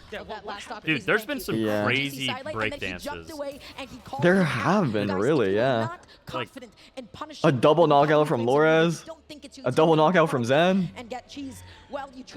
Yeah, I've noticed that a lot. Like DCX has been used so much more lately. Good move. But I gotta say, this set, I'm feeling it. I'm feeling it in game 5. I feel it too. It's been really close so far, but we'll see. You got me yawning. Or maybe it's the gameplay. I'm starting to get a little famished here. Yeah, Godly, though, appears to be very hungry for the win. You like that one? I like it. Yeah, I like that. I like that. Wordsmith. Thank you. I'm good at... why nair there? Godly's finding openings. Usually it's single hits. I have not seen like a huge extension. These side sigs feel rare. Wow, he got worked out too much. I think he might get that here. Goes low. Dead. Ooh, read the movement in. Should be dead. Yeah. Okay, this has been very back and forth. It seems like the leads that Raydish gets are very tentative. Yeah. The leads that Godly get tend to be more dramatic, more of a stable, a mountain to climb, a statement. Yeah, stable lead. Maybe it's their playstyles. Maybe it's their weapons. Maybe it's their legends.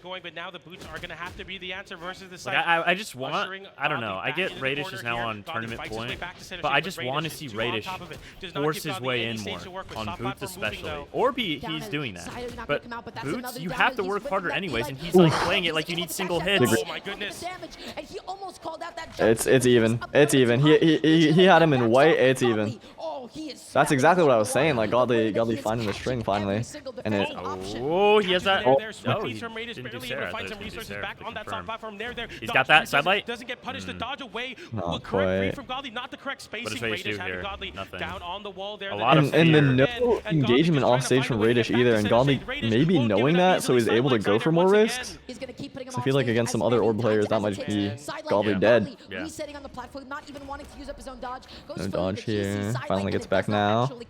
Raydish controlling the stage, going in, going out. Godly resets. Yeah, Raydish is very confirm heavy.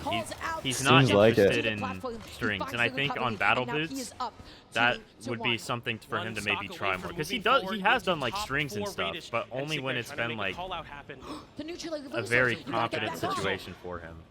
Yeah. Godly's looking way more confident in his reads, which have paid off. Again, he was behind in this game, and now he's in the lead. Yeah. It's been comeback after comeback after comeback. Raydish look at, like Godly knows, he's looking for two things. He's looking for downlight, he's looking for recovery. Orb not too dissimilar. Looking for a couple things here. Sidelights. Stairs. Oh no.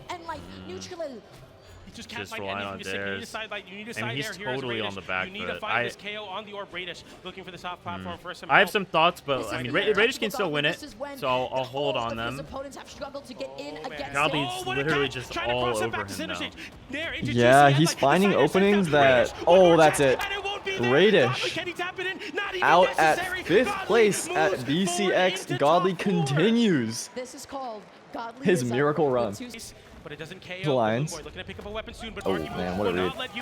What a read. Okay.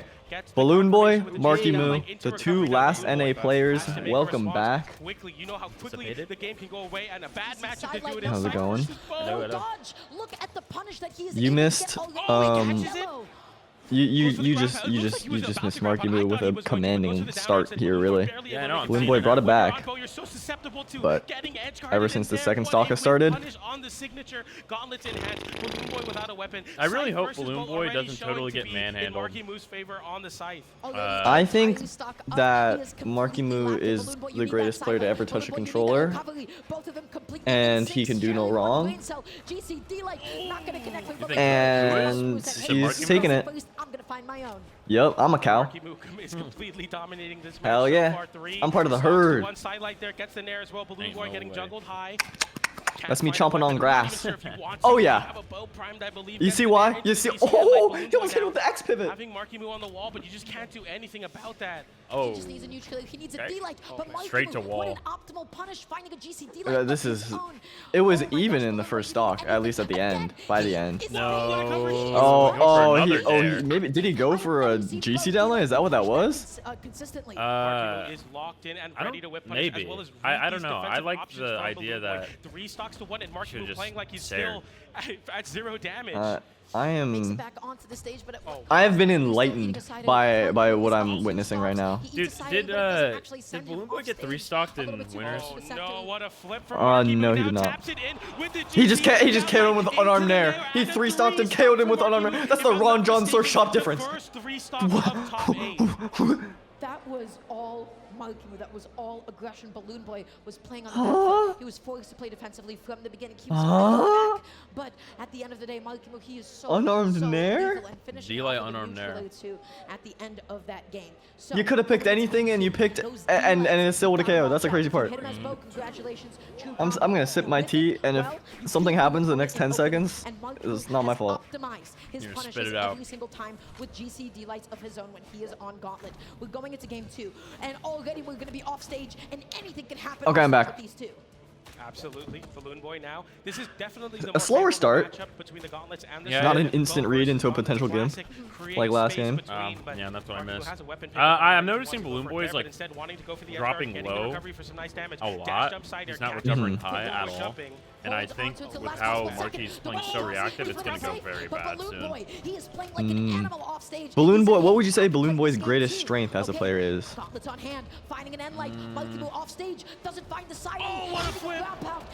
Oh my god.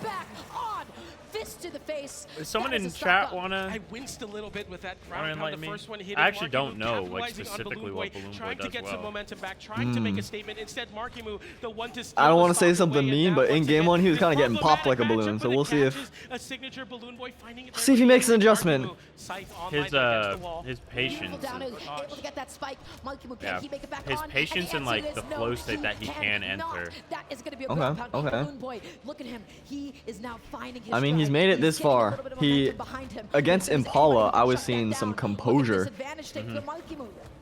Only maybe faltering at the very end, but very good movement. I was seeing very smart attacks. It just seems like he's not able to execute his game plan right now. Maybe that's, I mean, this could be cope.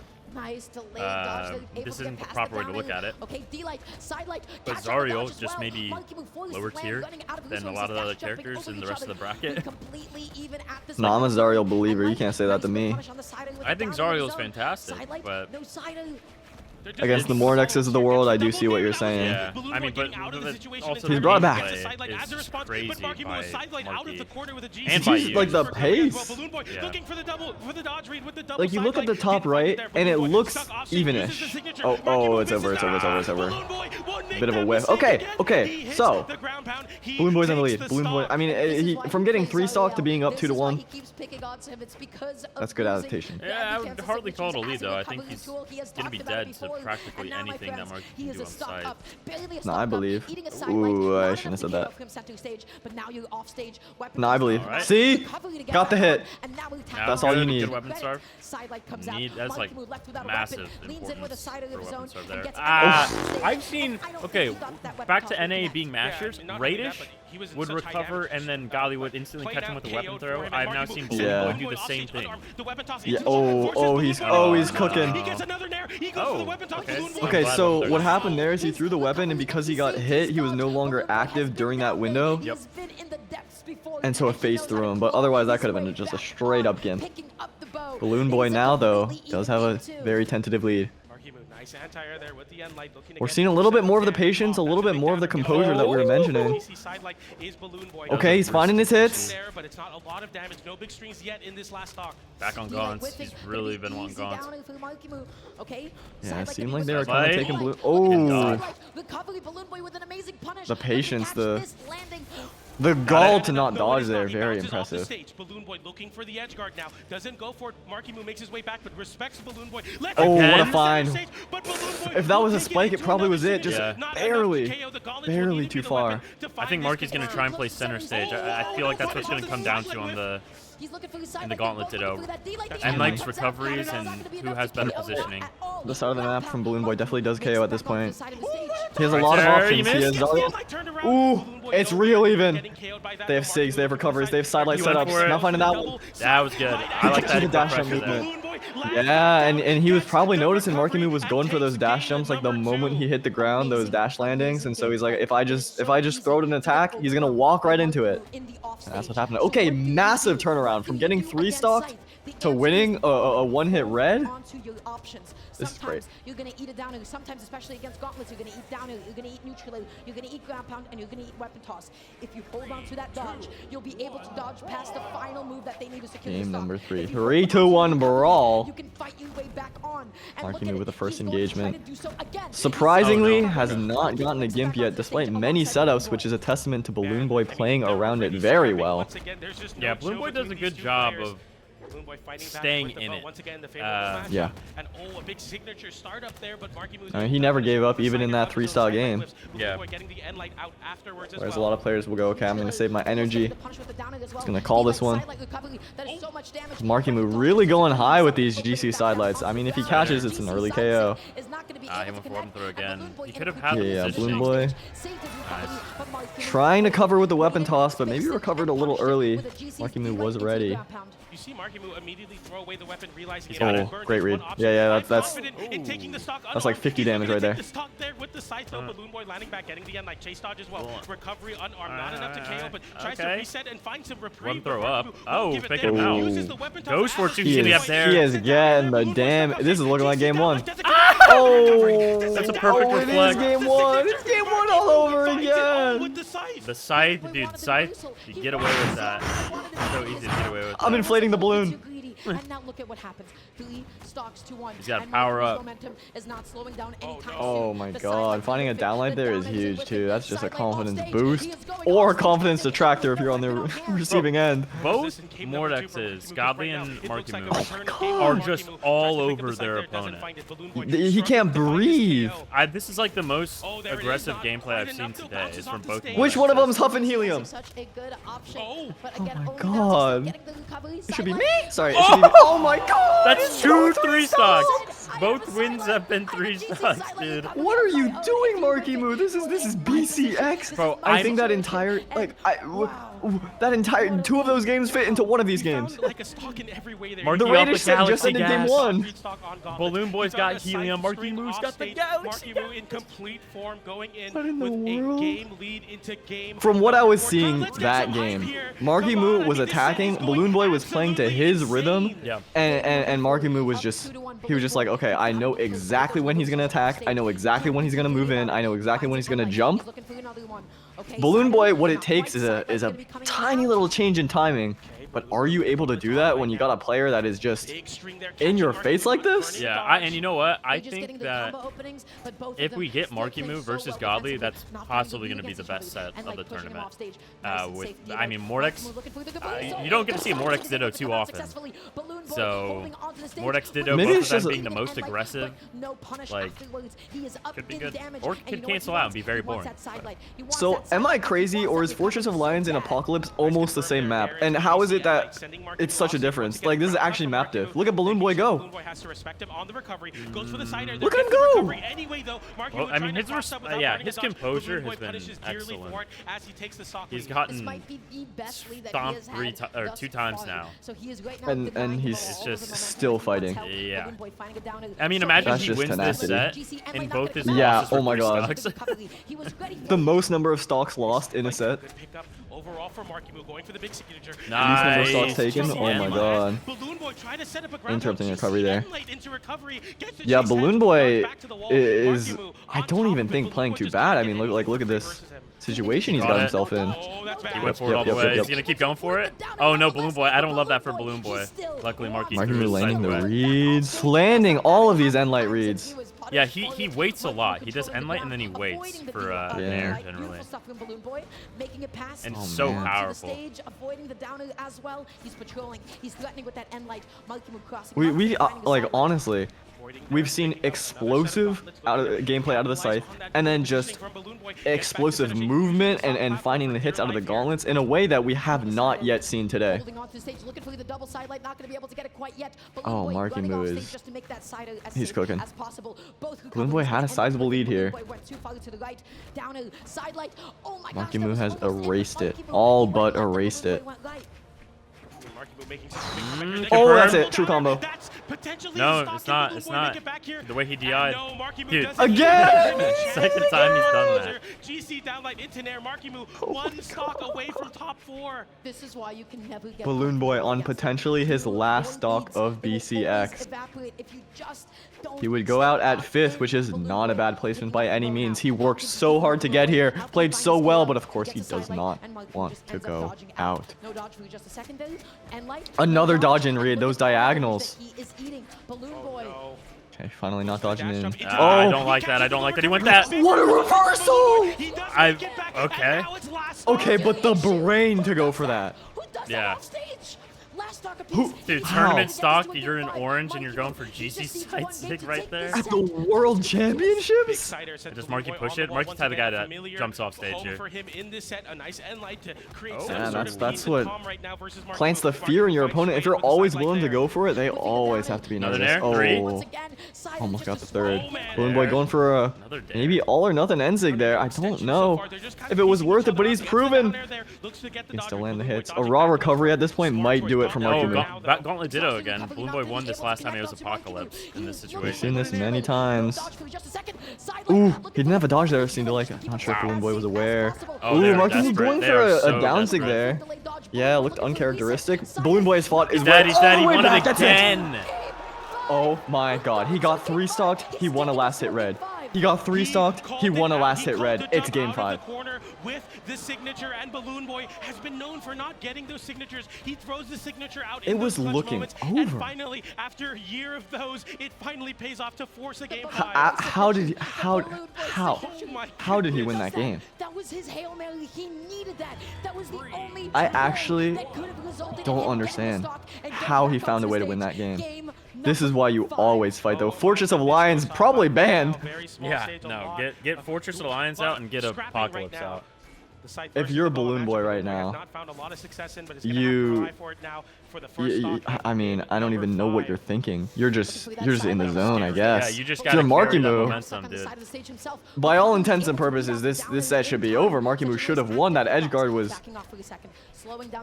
like who GC side 6. That's a big miss. Oh, another dodge in. Why? I'm confused why he goes for that over and over. It's worked, but like Sarah's confirmed, and he's generally, when he does Nair, he's not getting another hit after, so why not take the confirmed version?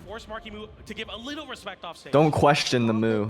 Yeah. Everything he does is for a reason, and it's always the best reason. Got it. He dropped those 2 games to give Balloon Boy confidence. No way he like manages to get No, there's no way. So far, it seems like whoever has taken the first stock has won, if I'm not mistaken. Meaning Balloon Boy should get this real quick. Oh, he's getting real. You know what? He didn't get punished for those N6 at the end of the last game. And maybe, oh, maybe he's feeling a little bit antsy. Yeah. He's feeling a little bit nervous. Well, I think, okay, I know Balloon Boy's strengths, like one that I thought of on my own, is that his Gauntlet Ditto abilities is so... Yeah, so his movement in that last stock situation, the last game was phenomenal. It was unreal. We got a Gauntlet Mirror once again. Balloon Boy getting the Nair there, looking for the end light, doesn't find it. Marckiemoo swinging high with the Sair. No punish from either player. No Sorry, there's a knock on my door. He launched that. I can't believe it. Balloon Boy. He's changed something up. He started focusing so much on his movement, so much on the neutral, and it's working out. I thought he might have extended on. Yeah, I thought he might have gone for 2 or something, or gone for a kind of Sair, maybe. But it's like you're saying this Gauntlet Ditto. Balloon Boy is killing it. Holding on to the wall, tries to go back for Last game, it looked over. The way Marckiemoo was moving, it's even. Marckiemoo not finding the reads for the knockout. Balloon Boy might get it first. I'm feeling a sig very soon. Oh, there it is. A rare walk, a rare mistake on the movement. Whatever it was. Another dodge in. That's gotta be 60 to 80 damage right there. It's gotta be 80 damage on Balloon Boy right now. I feel like this is gonna go last stock. Last stock, and it's one more hit. And a possible Ditto again. Marckiemoo goes off stage there. It's like we said. No. It's like we said. You always have to be worried. That's it. Okay, winners finals. This is what we've been waiting for. Let's go. Your pick to win the whole thing is Yuz, the defending champ. My pick to win the whole thing is Kaina, the guy who's getting destroyed right now. Wake up! Okay, he got the Cure Seeker hammer. He's on a new color this time too. He brought it out for winners finals. He was not locking this in earlier. Dang. I forgot what it was. Okay. And so far, Yuz has done a great job of adding up about 100 damage on Okay, Kaina's cooking. Sorry. My ears. I have tinnitus. Sword I can even it up with one setup into a read here. Yeah, one more. Uno mas. Yeah. Why are you happy? Why are you happy? Are you happy at my sadness? Because that makes me sad because I am an empath. I am just happy that my pick is beating yours, yes. Not from... What? What? Aura. You know what? You can have that one. That is Aura. Check him, PC. You know what? Here's the problem with all these controller players. It's been a problem in every single game with controller. It's the aim assist. Like, Yuz just uses aim assist. It's obvious that Kaina has the technical prowess. Yeah. Aim assist. That has been a factor. I remember Apex Legends. Yeah. You see how accurate he is with these downlights? The game is playing for him. Yeah. Oh my god. Oh my god. Alright, that was actually real nice. This is why he's BCX champ. He just 0 to death him with sword. Like 5 unanswered sword hits on the side. Yeah, this is brutal. Oh, no, I believe. Oh no, he hunting him. Oh, he's finding the hits.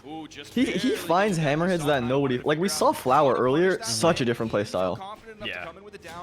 Yeah, the range that kind of plays at, I think, is like much more. It's just so good, dude. What grounded dare? Dash from grounded dare. Like he's making kind of feel like he just can't attack, and then he has all the freedom in the world to do what he wants. I thought that was it. As the signature comes out, kind of gets launched. Another one, but he reads the wrong way. Can I say it? Can I say it? Oh, just jump dodge down. Oh, he's one is a big 2-stock for you. What in the world? More of what we saw from last year at BCX. Oh. Kaina's inability to find his way in on this great sword. And that final moment, even when I lose, I win. I like Yuz too. Whatever. That we have still not yet to see from him. He went opener and then jumped chase dodge down. It's like actually, this kind of guy is a really nice guy. If he wins, it's whatever. Not a big deal. It really is so cool seeing his and what? specifically. Pop. You're just mad you lost in twos. Players, like, they have a solid sword, yeah, true. And a lot of them, How is it that we have monsters like this and this is not even grand finals yet? Well, one of them will be in grand finals guaranteed after this. True, and it will be Kaina. Normal sword gameplay. Correct. If we live in a good timeline. He's okay. He's like afraid to attack because of Yuz punishability. Look at it. Look at him. Look at him, a little star step there. He's getting cheeky. He's getting cheeky with it. Yuz's spacing that last game was, and his option select was something special. Knowing when he should do D-lights. Yeah, he was kind of just dancing around him. Oh, their movement is just like. Just side light. Oh, how do they? Like how? The space. Oh my god! Okay. He's got the lead. Where? Plays, like you said, hammer recovery, grabbing cancel, stomp into jump, side air. Can he get some extra credit? Yeah, Kina's not afraid. He's downloading, dude. He's That's what I meant to say. That's what I meant to say. Terminator. You gotta update the hard drives real quick. That's my bad. You know what? I had doubts. The only emotion he feels, hunger. You're gonna say that's not an emotion? Look at the screen. Look in your heart. That doesn't validate that as an emotion, though. That's what you think. That's why we're out here and they're right there. Okay, he's doing this like insta down dodge read so we can get the starter of the greatsword downlight, and it's working like every time. Look at that! Look at how much it's working. Bro, he's so Look at how much good it's with working. the tech on greatsword. Yeah, he just knows kind of. So He knows kind of wants to wait for the finisher to dodge is what it seems like. So he's just resetting to get another starter. yeah, something that maybe he's not more familiar with, or not as familiar with. And I don't think he pulled that out all tournament so far. He's been saving it. He's been saving the level. I mean, this is what we're saying in his set against Balloon Boy, I believe. He has another gear that he can unlock. He wasn't pushed to it. Now it seems like he might be. One vertical on that one, and he's sticking with the greatsword as Kina. Nice little side light will secure that weapon pickup. This game is significantly closer right now than it was. Big neutral scenario. Yep, evens it up, reads the movement. Greatsword can be risky with those grounded options. Yuz doesn't make it seem like it. Yeah, he needed, I think, to guard that a little better. Yeah. He threw it away anyways, which is interesting. Still somehow uses coming out on top and in the exchanges there. I want to say, Kina's composure is remarkable. He's been getting hit by so many greatsword reads, greatsword strings, and unfazed. Dude, they're trying to bait each other into doing something, and just I mean, they're both mentally. That looked like Street Fighter footsies almost. Yeah. Yeah. Dash in, dash out, dash in, dash out. It's not even like dash like spamminess. It's just. It's with purpose each time. Yeah, it's the craziest game at chicken. It's a game of chicken with $20,000 on the line. I think it's just good for Kina here. This is very good for Kina here. He's one combo away. Straight hit could also set up a scenario. That's it. Live. Oh wow. Nope. He got obliterated by that. No, I think it's the controller. It's the controller drift. It's the controller drift. That's the downside. You get aim assist, but you also have stick drift. Yeah. Build up the damage with the axe. Finish it off with the hammer. That's exactly. People are asking why does that kill, as if to suggest that Taros and Hammer are broken. I would say Kina knows the exact damage value. If it was 0.2 damage less, he knew it wouldn't KO. He would go for something different. Yeah, that's the kind of difference. You're right. So he would go for like stomp dare and kill him. He would go for stomp. He would go for stomp, chase, dodge, recovery, try to read a dodge in there. He would do something like that, funnily enough. And it would just be an average kind of play. What a close game too. After Yuz kind of, I don't want to say destroyed Kina in game one, but he did kind of destroy Kina in game one. And it was the sword that was doing it, so. I'm surprised Yuz isn't throwing out a few more moves than Kina when it comes to these like footsie battles. Maybe he knows each hit hurts him more than he's able to deal out. JM though, you can lock in higher strength, so. Yeah, it's 7 strength sword. But I'm seeing when he's like picking up pace on sword and just like kind of disrespecting Kina and not allowing that like footsies battle to happen. He's winning. He's just won. But when it's coming to this, like, when you start playing Kina's game, you're not going to beat him. That's true. That's been the biggest thing. The problem is, how do you not play Kina's game? Yeah. And Yuz is finding some answers to it, but he's going to even hit right back. the stomp side. Oh, That's he was going for the slide craziest off read Stomp. there. It'd be goofy to figure out He what kinda to still do. hasn't taken jump any on damage. stage. And that's, I think, kind of didn't want to commit to anything Bro. that he couldn't for Should sure be. hit. Yep. There's The stomp same side way the one last hit. game right ended. side of the stage, sending over to the left, but Honestly, the because perfect he's angle playing too, because if he a bounces off the nine-string stage, he's able to find these Yeah. KOs. he does not die. So just the right damage value. Missing the dare. He could have had the punish there. That was very important for him to get that. Kind of used his chase dodge. He's got one extra hit from it, but kind of actually has the damage lead now. It's very important that Yuz is extremely optimal with what he goes for. I think kind of honestly has a little more freedom on what kind of follow-ups he goes for. But Yuz, like, he needs most damage and best positioning always. Oh my god. How does he find him? Yuz is like the slipperiest player in the game. Yeah.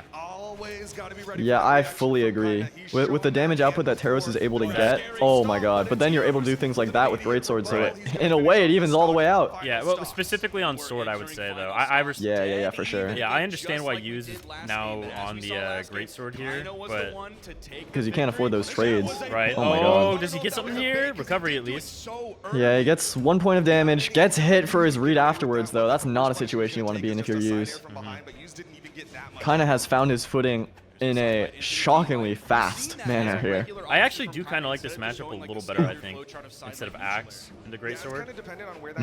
You have that grounded range, you have that aerial swing ability. I think he's going to be putting a little more pressure on Kinda here, because I think Kinda is going to be a little reluctant to dodge. They both, I mean, it's really even. It just takes one read from Yuz. Oh my god, What a catch! that's it. Did you see how Kinda was standing on the left side of the map when he had Greatsword? He knew that Yuz wouldn't be able to do the full string to push him off stage to get that finisher, so he's like, I'm just going to stand here, and he has to finish the string early. So smart. Yeah, it's just on Sword, he has to make sure that he's getting the most damage every single time. Yeah. And also, if Kinda's going to play that game where it's like, like you said, he's going to stay on the side of the stage, Yuz, I just think, has to acknowledge that if he does realize it and back up. Right? Like, that's a case where letting Kinda get room, I think, might just be the better choice for him, so he can actually work a little bit. Very new map here. Demon Island, quite a bit different. Early reads from Kinda. Up 2-1. Yuz has one more game in the winner's bracket. One more chance. Like, that's what I mean. The recovery every time. But, like, right there, I think he should have done recovery. It's a minor damage difference, but literally every point counts, I think, at this level. It seems like he's going for the positioning, but Kinda's grounded horizontal spacing is maybe the best in the game right now. Yeah. I think the So more it's a hard he battle keeps to win. Kinda above, it's better. Unless the D-Light Sarah, for example, is so blatant as, like, the better choice. I think he does, Unafraid! like, That should be a stock if he plays this right. Yup. Kinda looking... He's looking like he played in 2v2, in which he won today. Literally, like, a few hours ago. Oh my. He went straight Going for a right. read there on the dodge out. He was able to counterattack. Oh, what a wait! Okay, I thought someone was about to start. I've seen the kind of clips. Yeah. Yuz Got not it. falling victim to it. Kind of getting a little impatient, maybe feeling the pressure, overheating. I wouldn't say pressure, actually. I would say the engine was running. Back on Sword. Oh, somehow caught the great sword. I thought that thing was gone. Now, Yuz has the ability to even this up real quick. 1 or 2 reads. All it might take, but you have to be in a situation to get a read. Yeah. Look at that. Look at them. Look at each other. Yeah, look, playing the side. Yuz is kind of keeping him there. Yeah, he's so clean. Look at kind of recovering high, knowing that Greatsword can't get a full string if you do that. Back on Axe. Hammer wasn't really doing much here. No, it was not. It's pretty much evened up, although Discipline. this is Teros. What Look at the discipline? same read, but then kind of dashed out. He sidelight into jump chase dodge down, downlights from Yuz. Inspired. Sarah? Ooh, big slap. That's it. No. Not quite. No. Ooh, that was probably fair. Okay. Finds it anyway. He didn't suffer too much from missing that initially. One Yeah, dare. yeah. He's basically dead with what Teros is capable of anyways. If you're you really wanted to make more out of that stock. You had such a big lead. Lost it because you went for an Ensig read. Okay, I don't know if you noticed there, but Yuz was like faking going for the weapon a few times and did end up tagging him a little bit. I actually like that a lot. A little bit of damage. Unarmed, yeah, at that point you're one hit. Unarmed is the fastest thing possible. You're 7 strength. Might as well take advantage of that. Yuz potentially on his last stock of winner's bracket. Getting red high in the sky is not what you want. It's exactly what Kinda wants, and Kinda has been finding what he wants at least. Oh! If that hits! Good recovery. Get on Mouse the is on inside. screen on the right. Look. Yuz has to stay like on the opposite side of Kinda. Yeah, he can't afford to push him off stage and then get hit by a weird little interaction. I think sword might be the right move here. Sword is I would be amiss. Clean. Dude, that's the Clean D-light buff. movement. D-light buff. D-light buff range. Side sig. Oh, movement from Kinda. He's back on hammer. Yeah, he's back on the hammer. This is very scary. Okay, the silent was the right call. Anything kills here. Weapon throw to stop it. I Oh mean, my Yuz God, is finding okay, he's finding everything he needs to in that moment. It's game 5. It's game 5. What a remarkable comeback from Yuz. He was down a full stock and then some. Oh my. Oh my. From the way the game started, kind of looked like he was just gonna clean this up. That's just mental strength. That's tenacity. What a great job Yuz did of holding it together. Big time. Where are my viewership rewards at? Sorry. I got the emote. We're good. Yeah, I know. I'm saving that one for myself. Okay. Game 5. Whoever wins this moves on to grand finals, guaranteed a silver medal. Oh my God. A cereal medal. A cereal. They're getting cereal. Trying to get that recovery. He's getting aggressive. That almost like vintage Rich chain dodge down over the corner. Craziest. Back to this map. I wonder what the Yeah. choices were. I wish we could see. Yeah, those map bans might be a deciding factor. Maybe not the deciding factor. Yuz has the momentum right now. Not only a damage lead, but he just won the last game. His aerials A huge towards comeback. the end of the last game were so good. Like finding the dares, nairs, just also his recoveries. He found the flow with them. So And that downlight was a cold hard read. Look at him tracking. Yeah. Stacked on each other, Kinda's afraid to swing and get punished. Nice. Yuz And is like the one. dodge down in. Who's gonna find the first stock? Kinda's the type of guy first. to. Oh! Can't find the KO off of that. You don't have hammer. That's why he's picking it up now. He was looking for an up weapon throw into recovery, but didn't find it, although I will give him points for being creative. Missed the true combo, I think. Gets the And kill maybe- off that. Maybe also missed the dash on the platform. Looked like he was going for that. Yeah. The second Oh, landed on the main Rove platform, looked like has kinda the picked great that sword thing in up. his hand, starting off Yeah. with the recovery. Alright. Insane. Maybe GCD sig? Maybe, yeah, maybe. He's not dodging. I wonder if Yuz is going to start going for stuff. Yuz is just king of like just rinse, repeat, opener bridge, opener bridge. And Kinda has been dodging in many times. That's so risky. Wow. But the hammering there will do the job.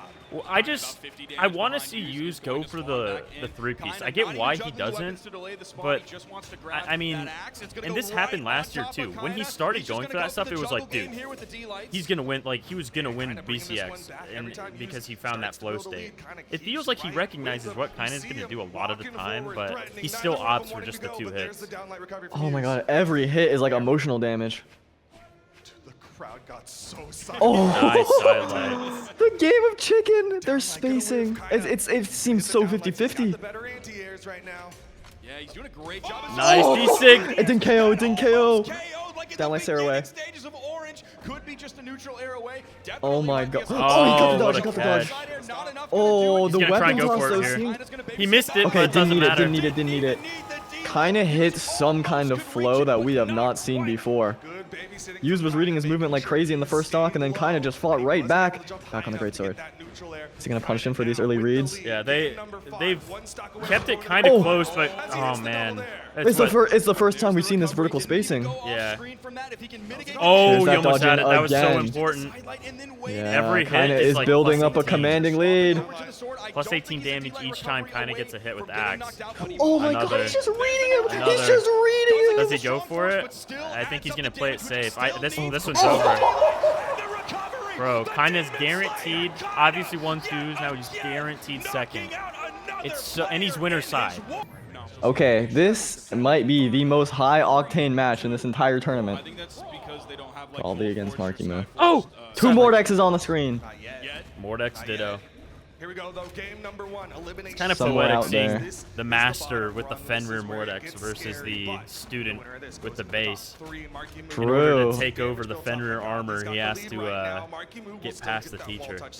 And it looks like the master right now is taking control. For those of you that didn't see the interview, Godly with the first stock, Marckiemoo was saying that Godly coached him when he was just starting out and is probably one of the main reasons why he's even here today.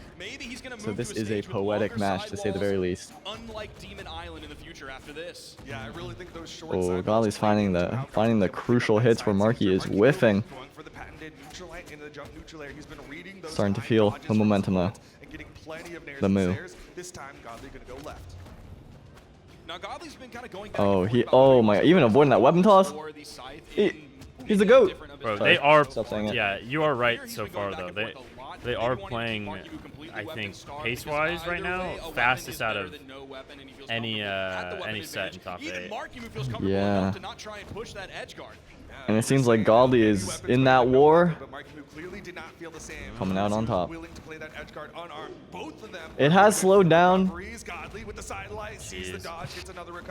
but maybe it's only slowed down because they're each getting knocked further and further from each other. Marckiemoo has been lapped in terms of damage. One more Endlight.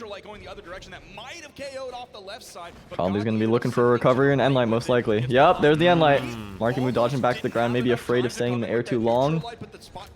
I think Marckiemoo, honestly, one thing that is like really important to consider with him, this is 100% the longest he's had to be in a tournament.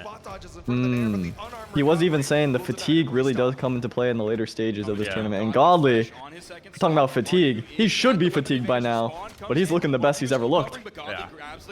What a wait. Okay. Yeah. Okay, another big read from Marckiemoo. Is he going to hunt for the recovery? He ends up getting caught by a neutral air. Didn't get caught by a neutral air this time. This is what you were talking about in the Balloon Boy set. He's going for that extra hit with the Nair and then not finding anything after. He ended up getting hit a bunch of times for that. I think that was kind of a troll to not claim a weapon. Oh, got away with Marckiemoo does seem very happy to throw. Oh, what speed! Dude, he's moving. Yeah, he is moving.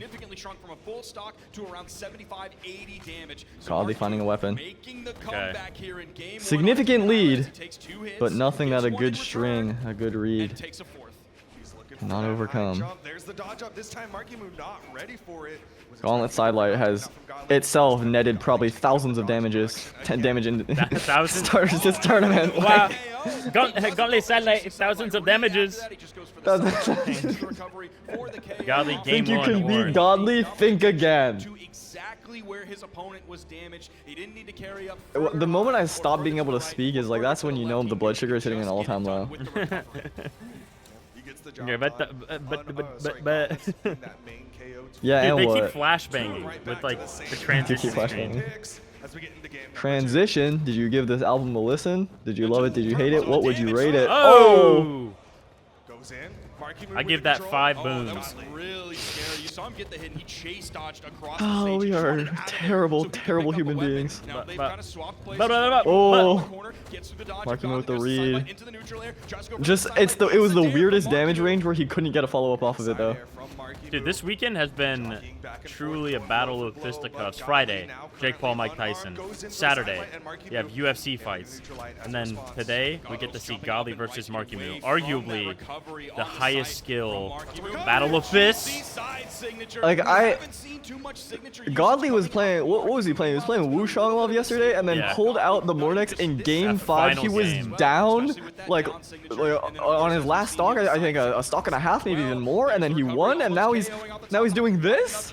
Dude. Brother! Nice recovery. The recovery from Marckiemoo.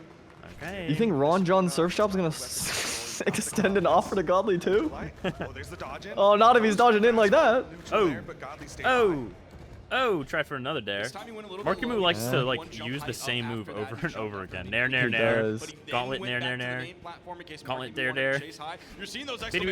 Oh my god. Godly with a dodge back into the same position. Marckiemoo not able to punish it. Yeah, Marky is doing a fantastic job controlling this second stock. Yeah, it almost feels like he's controlling where Marky even wants to move. Oh, if he caught that.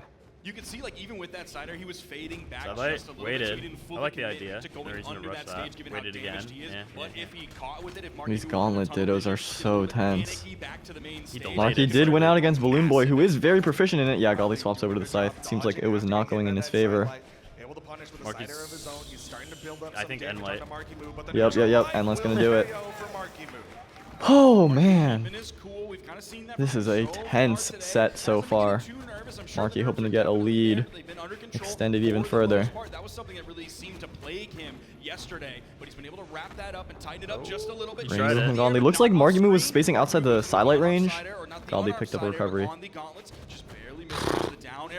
Crazy interrupt. How do you go for that down air and not be afraid?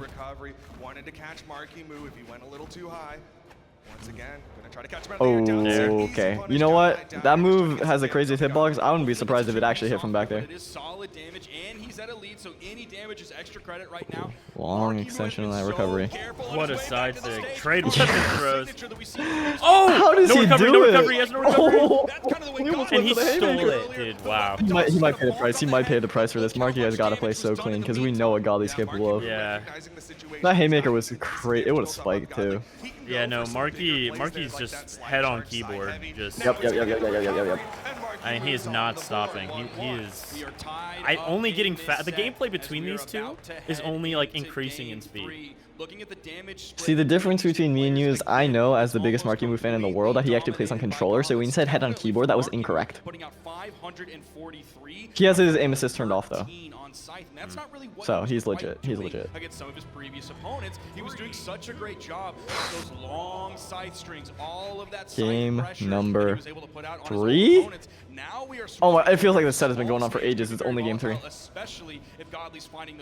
don't even think the games have been like taking that long either. This is World's It's just so back. It's There's so much intense. stuff happening. Yeah.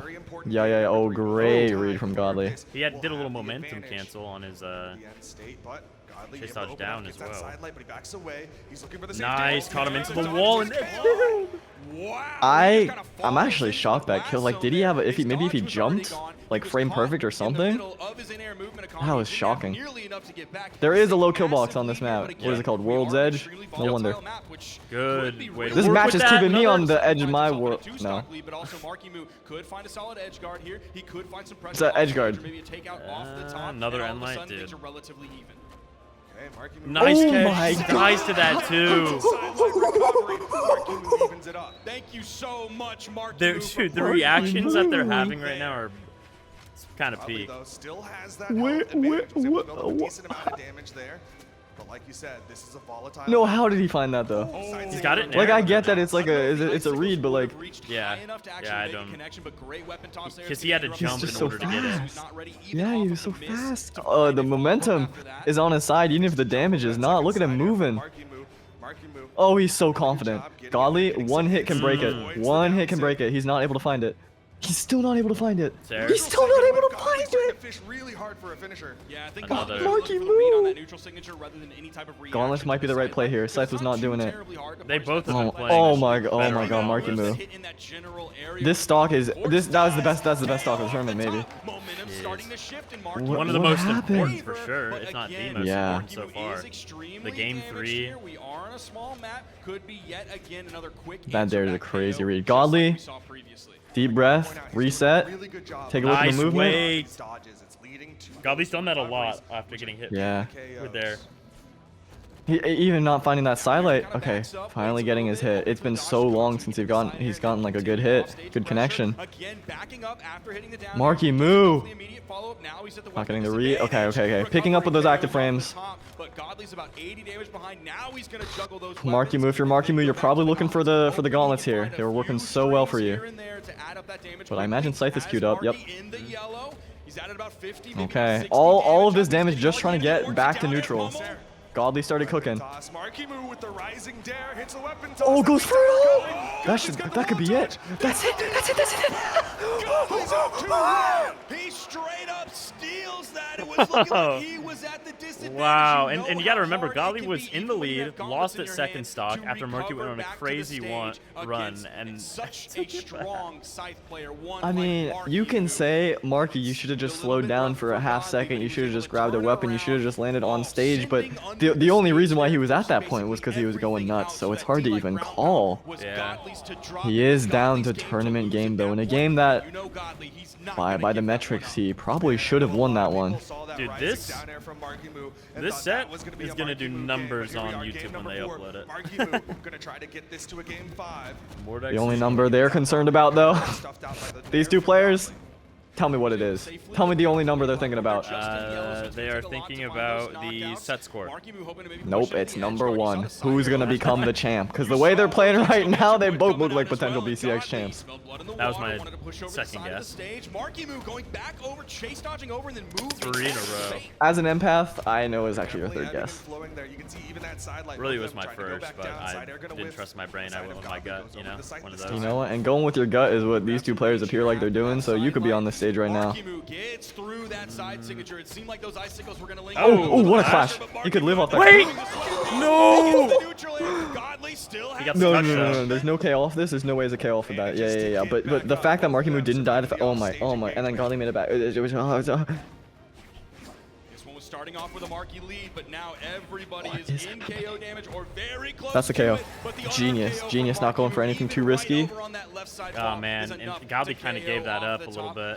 That's one of the bigger mistakes of the set, which honestly wasn't even that big of a mistake. It just kind of things happen. But it's getting out of control. He's dead. There's Nope. not. Weapon toss. Godly opted to make it back instead of edge guarding further, which feels uncharacteristic almost. I feel like Godly would go for those. Oh, Marky.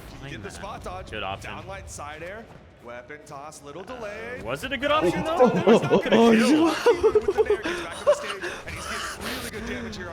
Am I witnessing the future of brawlhalla right now? What is happening? How is he so quick with it?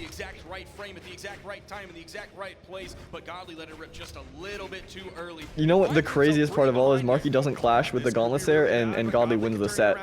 Oh, okay. The stage messed it up. That makes sense. Oh my god. Got it? Was that just a straight read? He lost his dodge, I believe. Okay. I didn't even see that. Oh. That's the same read that was catching Balloon Boy. He goes for recovery this time. Dude, he's Not an feeling action there, himself set big up. time. Game 5 is going to be interesting. Oh my god. I think we're look at the going pace. there. From the looks of it, unless we get another godly miracle, which we've seen many miracles so far this tournament, but did he use it all up?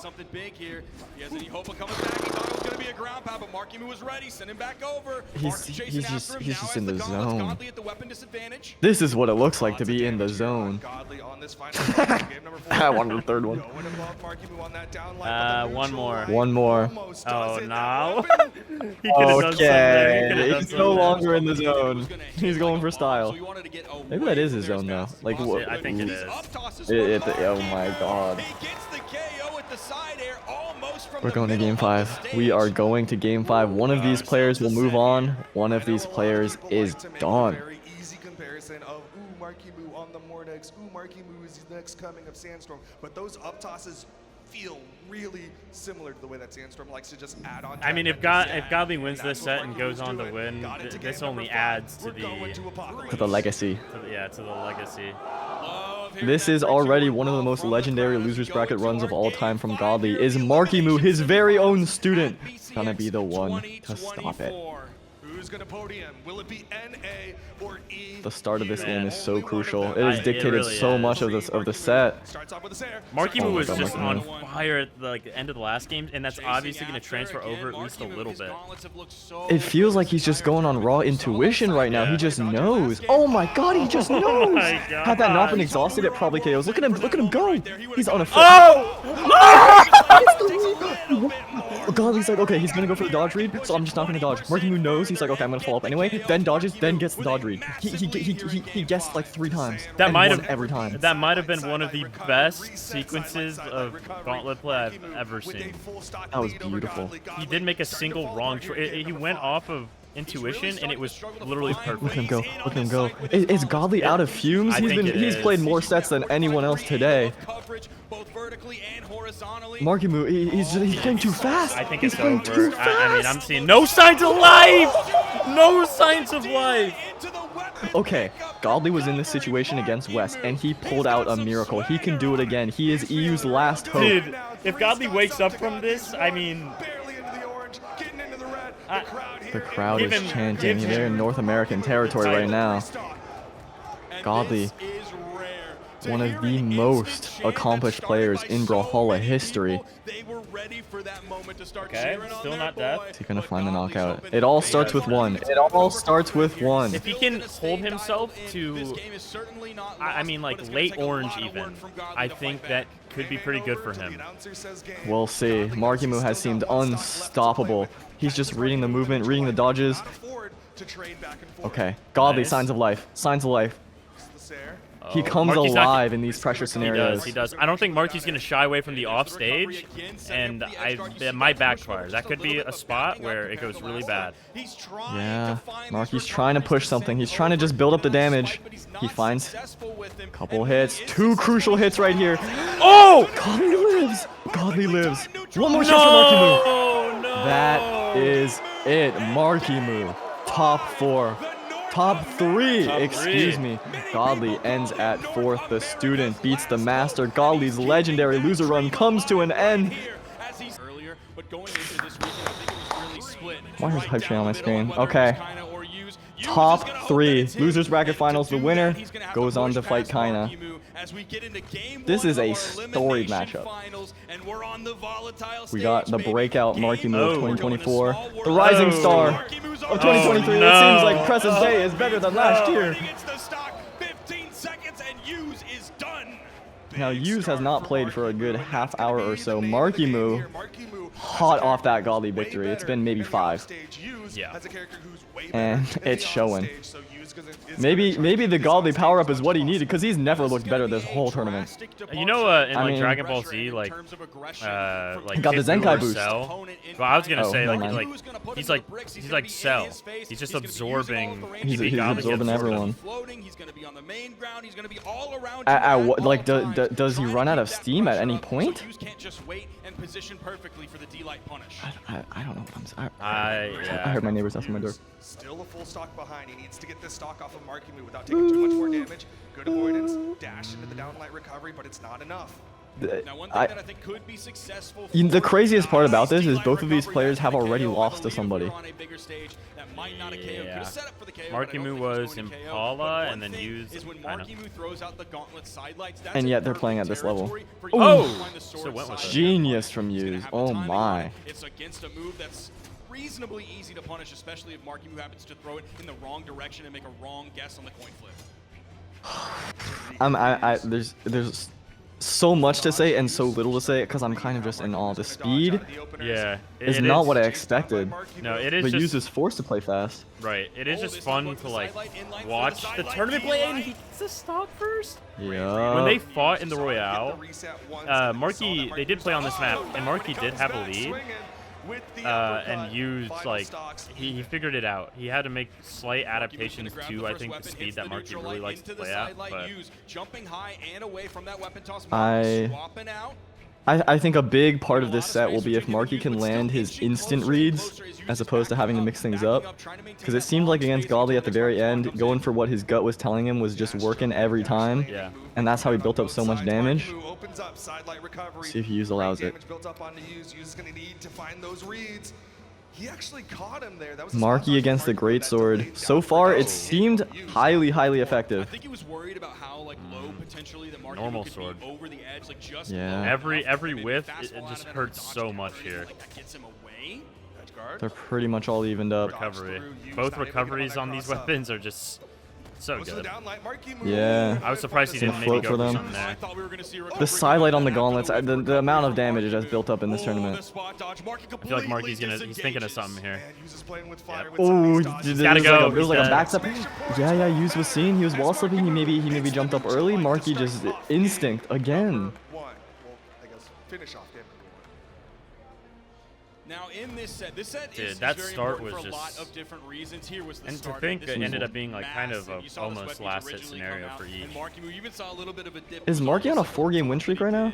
That little kind of double No, bow no. After he got that amazing edge Three? guard. Godly But this pushed it set to is game so 5, right? important because it's NA versus South America. Well, either way, he's on at least a 2. That Yeah, there's maybe yeah. this giant gap, given how many South American He hasn't players lost made it in to a this good top number of four. minutes. South America 1-2s could potentially win Yuz, points, meanwhile, but Marckiemoo lost moving earlier on today. past Yuz into the grand Yeah, finals Yuz has here, yet to- I feel like for a lot of people what, he would lost 3-1? shorten that gap between the two regions, So even Yuz if is on like a He 3-game was- I loss believe it streak. was 3-2. I believe it was 3-2. Oh, yeah, it was 3-2. He's on a 2-game loss streak versus a 2-game win streak. He's waking up though. He's waking up. Yeah, Ooh, that is jumpable. Yeah. Surprised he didn't take the end light. I understand he was wanting to kill. Or maybe that's- jump Sair or something, but yeah, I don't know. Greatsword God knows best. No recovery. Misses it. Jumping out of that, not Turned it, I guaranteed. think, yo, he got a touch, surprising. Yeah, Got it, though. that should be the knockout. Yup, 7th strength sword. All right. This is a tense losers final so far. Very back and forth. Yuz looks like he's commanding this game number 2. Look at the stage control. Wow. Marckiemoo could not find an opening. He's not getting his reads either. It's classic, like, what is it? Immovable object versus unstoppable force. Very much so, That's what I yeah. feel with this. And it feels like if Marckiemoo... How do you go for that in this situation? If Marckiemoo lands his reads, he explodes. And if he doesn't, then Yuz slowly, hit by hit, takes him down. Nice. Oh, it's starting. Yuz has to stop it early. And he does. Yeah, he The needed very to end of stuff that out recovery, there. having all the 4. Yeah, he needed it bad. Marckiemoo was starting to cook. As well. Marckiemoo doesn't have the momentum on his side from the early edge guard KO. He doesn't Look at the have that lead attack. spacing. Yuz going for some uncharacteristic reads here. Maybe unfamiliar with Marckiemoo's defense patterns? I don't know. Seemed against Kaina he knew exactly what to do. Right, but they do have over 50 sets together. That is true. This is only their Third? 2, 3, 4. 2 in Fourth. grands, one in the round robin. And that was all at one single event. A lot can change. Oh man, Look at Marky go. I'm afraid he Marky's laughed him. finding some ground with Scythe. I fear Marky is beginning to see The see the vision. light. Yeah, it's all up to Yuz now. Keep stage control. Ooh, What a wake up side sig. these are just big guts. I mean, that's something that you would see in like Diamond, and you would just be like, oh, okay, I'm gonna punish it. But if you don't expect it, it's the right choice. Nice, Sair. Great movement. Yeah. Okay. Yuz really giving up a lot of stage. Happy to play in this corner Oh, here. he almost walked into it. He knows if he gets a string at the edge, he Yeah, can kill Marky yeah. here. He's looking for the position. There. Marky has to be so careful. There's so many ways that can start. Oh! One more He hit. didn't die. He wants sword here. He got the touch. He didn't kill. That was literally like, oh my gosh! What a how- read. how What a did he read. catch that? How did He did catch not that? let him land. Narrowly surviving moment after moment. Marckiemoo should have died a long time ago. But a gravity cancel downlight into neutral air was enough to do it. Yuz is like, I don't know, he was a machine. I would have been so upset for you if that sword recovery was the difference maker, because if he had literally, I mean, like 0.1 second more of that sword recovery hitting, I think it could have killed. Probably, yeah. It looked like literally the damage threshold. I said that word right. Don't ask. Okay, flat map, which I think is way better for Marky from the looks of how Yuz was escaping to the platform after the sidelight reads. We'll see though, because Marky struggled to land a lot. It might be more even than we think here. Yeah, well that could common bug after greatsword sidelight opener. Marckiemoo, now he's the one with his back to the wall here. That's a burn dodge with Yuz, not able to punish it. Goes for the 3-piece immediately. That's happened twice on stream, I think. Oh, Marky dipped a little low. Afraid of the sword downlight maybe. After that sidelight, everything went wrong. Freak on greatsword. Yeah, he is a monster right now. The weapon throw he effectively stopped the momentum. Yeah, the weapon throw would have been so gas if it hit, but I think it might have been a little much. He could have found something on greatsword itself instead of weapon throwing. Yuz so slippery. Yeah. He's a movement god. And, yeah, Marky's looking for anything now. Disengage. He's done that a lot. Yuz doesn't normally send down. He takes the easy recovery. He lives because of that. I think he lives because of that. No! Do you like enjoy lying to your viewers? Like, do you enjoy that? Is that something that you get a lot of enjoyment out of? Because it seems like it. What? He could have lived there if he did another NSIG. Yeah, probably. That's probably a fact. Marckiemoo needs to find an answer for this greatsword if he hopes to move on to grand finals, because this has really been the damage dealer. What's putting him in these uncomfortable positions? Yep. Really smart of Yuz. He went for the neutral bridge after that down air, and then Marckiemoo burned his dodge. His movement, went in for the 3-piece. Talking about shifting gears. Look at him go. That is so risky to do the GC there. And the damage. Marky seems like a bit trepidatious on the dodge now. Wow, he caught that. Oh. Somehow Marky's keeping defense up, even though he's going for what I think is pretty silly option. Yuz going high, evading any kind of scythe shenanigans. Yuz's defense has been so good. Yeah. Because a player like Godly has phenomenal defense, and Marky was just reading him left and right. Yuz has not gotten really hit by any kind of extended string in the past game and a half. Yeah. No, Marky. No, Marky. No. It's over. Oh, no. It's over. He was looking for some kind of instant out. He's like, I gotta get you out of the screen. He saw that spot dodge, and I know he felt so good. This looks brutal. Chops before he ate a big old steak. The second that dodge was out, Marky started off so hot. Yuz, calm, cool, collected. Extinguished the flame. Extinguished it. And ignited his own. That's Yuz up 2 games to 1. He siphoned out the flame. He siphoned it out. Slowing this one down. The dodge, the dash. What did you try for? Another one? That's again the gravity cancel down heavy. He's like 0 for into the 5 D-light, on this now. into the neutral finisher for the KO again. Off Game the top, almost that exact same 4. Spot. We've seen him do it there Marckiemoo, tournament point, use a chance for the run back against Kaina, in which he was, what, 1 hit away? Yeah. At the Western Air Temple. I know we're here in game number 4. Marckiemoo needs to win it, but I really want to point out. Okay, early downlight read. Big opening for Marckiemoo. Not enough to get an extended string though, and now Yuz has the damage lead. That's what I'm saying. His defense. Okay, side light. Marckiemoo gonna dodge through this time. What? Ooh, dashes into the neutral light for Marckiemoo. Like, what immaculate movement we're seeing right now. Swapping back over to the sword. What a way.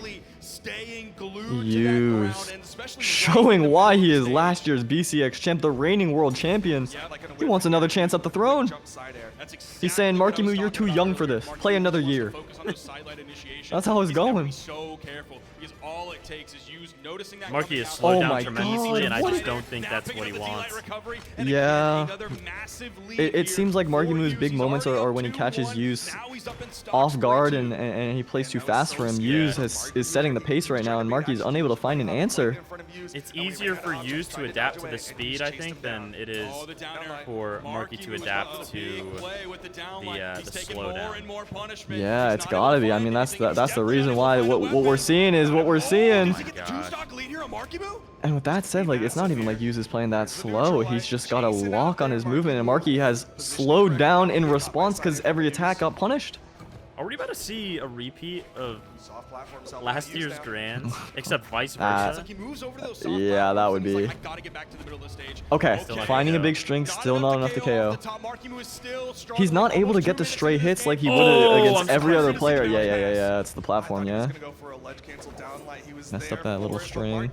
Yeah, I think the big thing is Marckiemoo was able to get a bunch of stray hits, especially in those gauntlet mirrors, and then his read would KO early because he got the damage. But he's not getting those against Yuz, so even if he lands the read, it's not enough.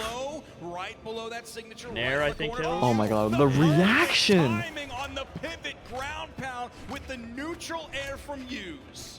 How we saw what Marckiemoo is capable of, how good Yuz must be, how unimaginably good to make it look like he can't even play his game. Yeah. Marckiemoo, still in it. He's done crazier things, but maybe not against Yuz. He's almost at a full stock deficit. He does have the scythe. Maybe he can get it done with this. He gets the early reads. He can get the damage. He knocks off stage. Yuz is almost going too slow for my liking. Like I'm seeing him almost like throw nothing out. Yeah, he's getting more trades. Yeah. Marckiemoo is getting some momentum. This is what he needed. Almost gets the jump read there. Going a little bit too quick. Yuz counterattacks. Does a bit of a North America wake-up-esque move that we don't see too frequently from him. But it worked perfectly. I do see what you're saying. It's almost like he's giving Marckiemoo so much respect that he's not counterattacking. Yeah. But does he need to at this point? Oh, that would have been it. Trying to bait the action, going for Marckiemoo. reset, sidelight, reset. Marckiemoo over to the Barely hanging on. Nice! One downlight combo probably seals it.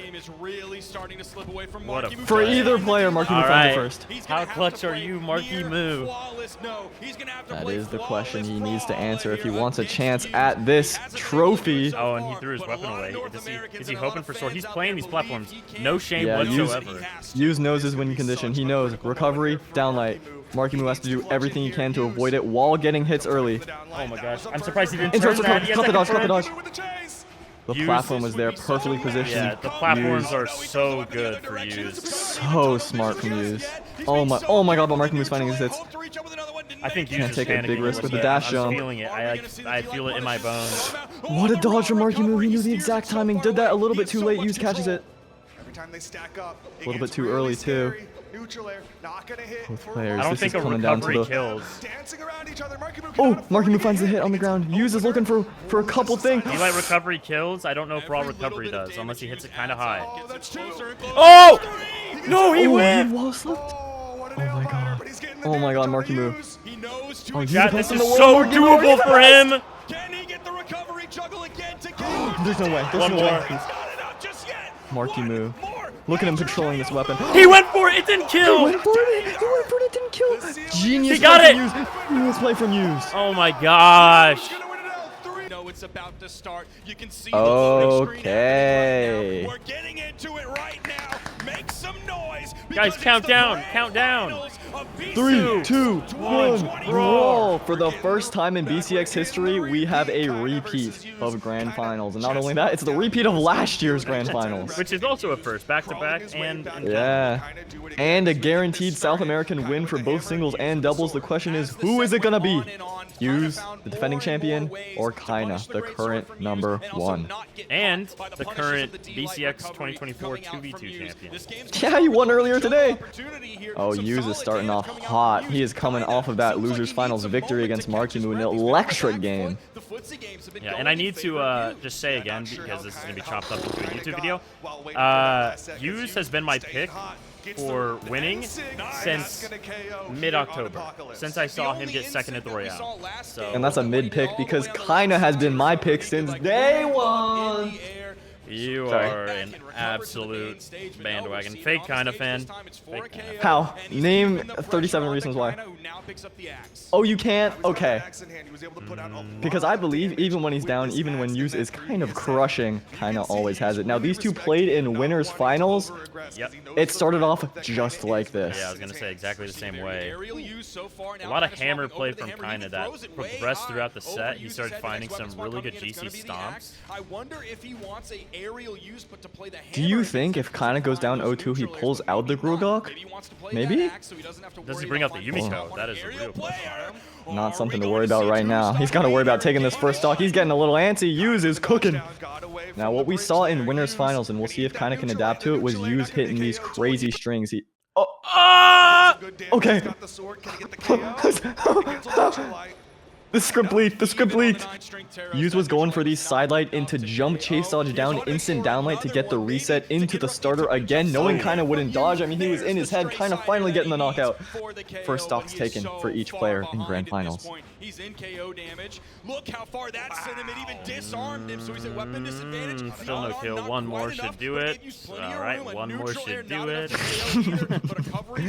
Picking up the... Oh, probably going for... Yeah, he's going for sword. He's going for sword. He's happy to toss that weapon away just to find his win condition. This is what you were kind of talking about earlier in the day. Is Yuz just look for what he knows is right, and he does not waver, where almost any other player would. Also, his greatsword has been getting like after that losers finals, dude, his greatsword is like totally warmed up now. Yeah, it's never looked better. We saw so many dodge-ins, specifically diagonal dodge-ins from Kinda in the winner's final set. We'll see if he changes that. We'll see if Yuz adapts to that. I don't know. Yuz is looking untouchable. Oh my god, he is. He is. Oh, he is. He's juggling. He's cooking. He's got 17 different jobs right now. And somehow he's excelling at all of them. Yeah, kinda was making it back there. Had nothing. Dominant game one from Yuz. Kinda did not look like the same player as winner's bracket, which does happen when you're coming from winner's side. Yeah. Then again, almost exactly how winner's final started. Yeah, he's warm. Kinda is clearly not, and that's why losers is so powerful. And I do want to remind everybody out there the order of games that it went in the previous set they played earlier today. Game 1 also went to Game number 2. Quarter saw levels at an all-time high. First time we're seeing this garbage map, and I mean that both literally and the fact that it has garbage on the map. Yeah.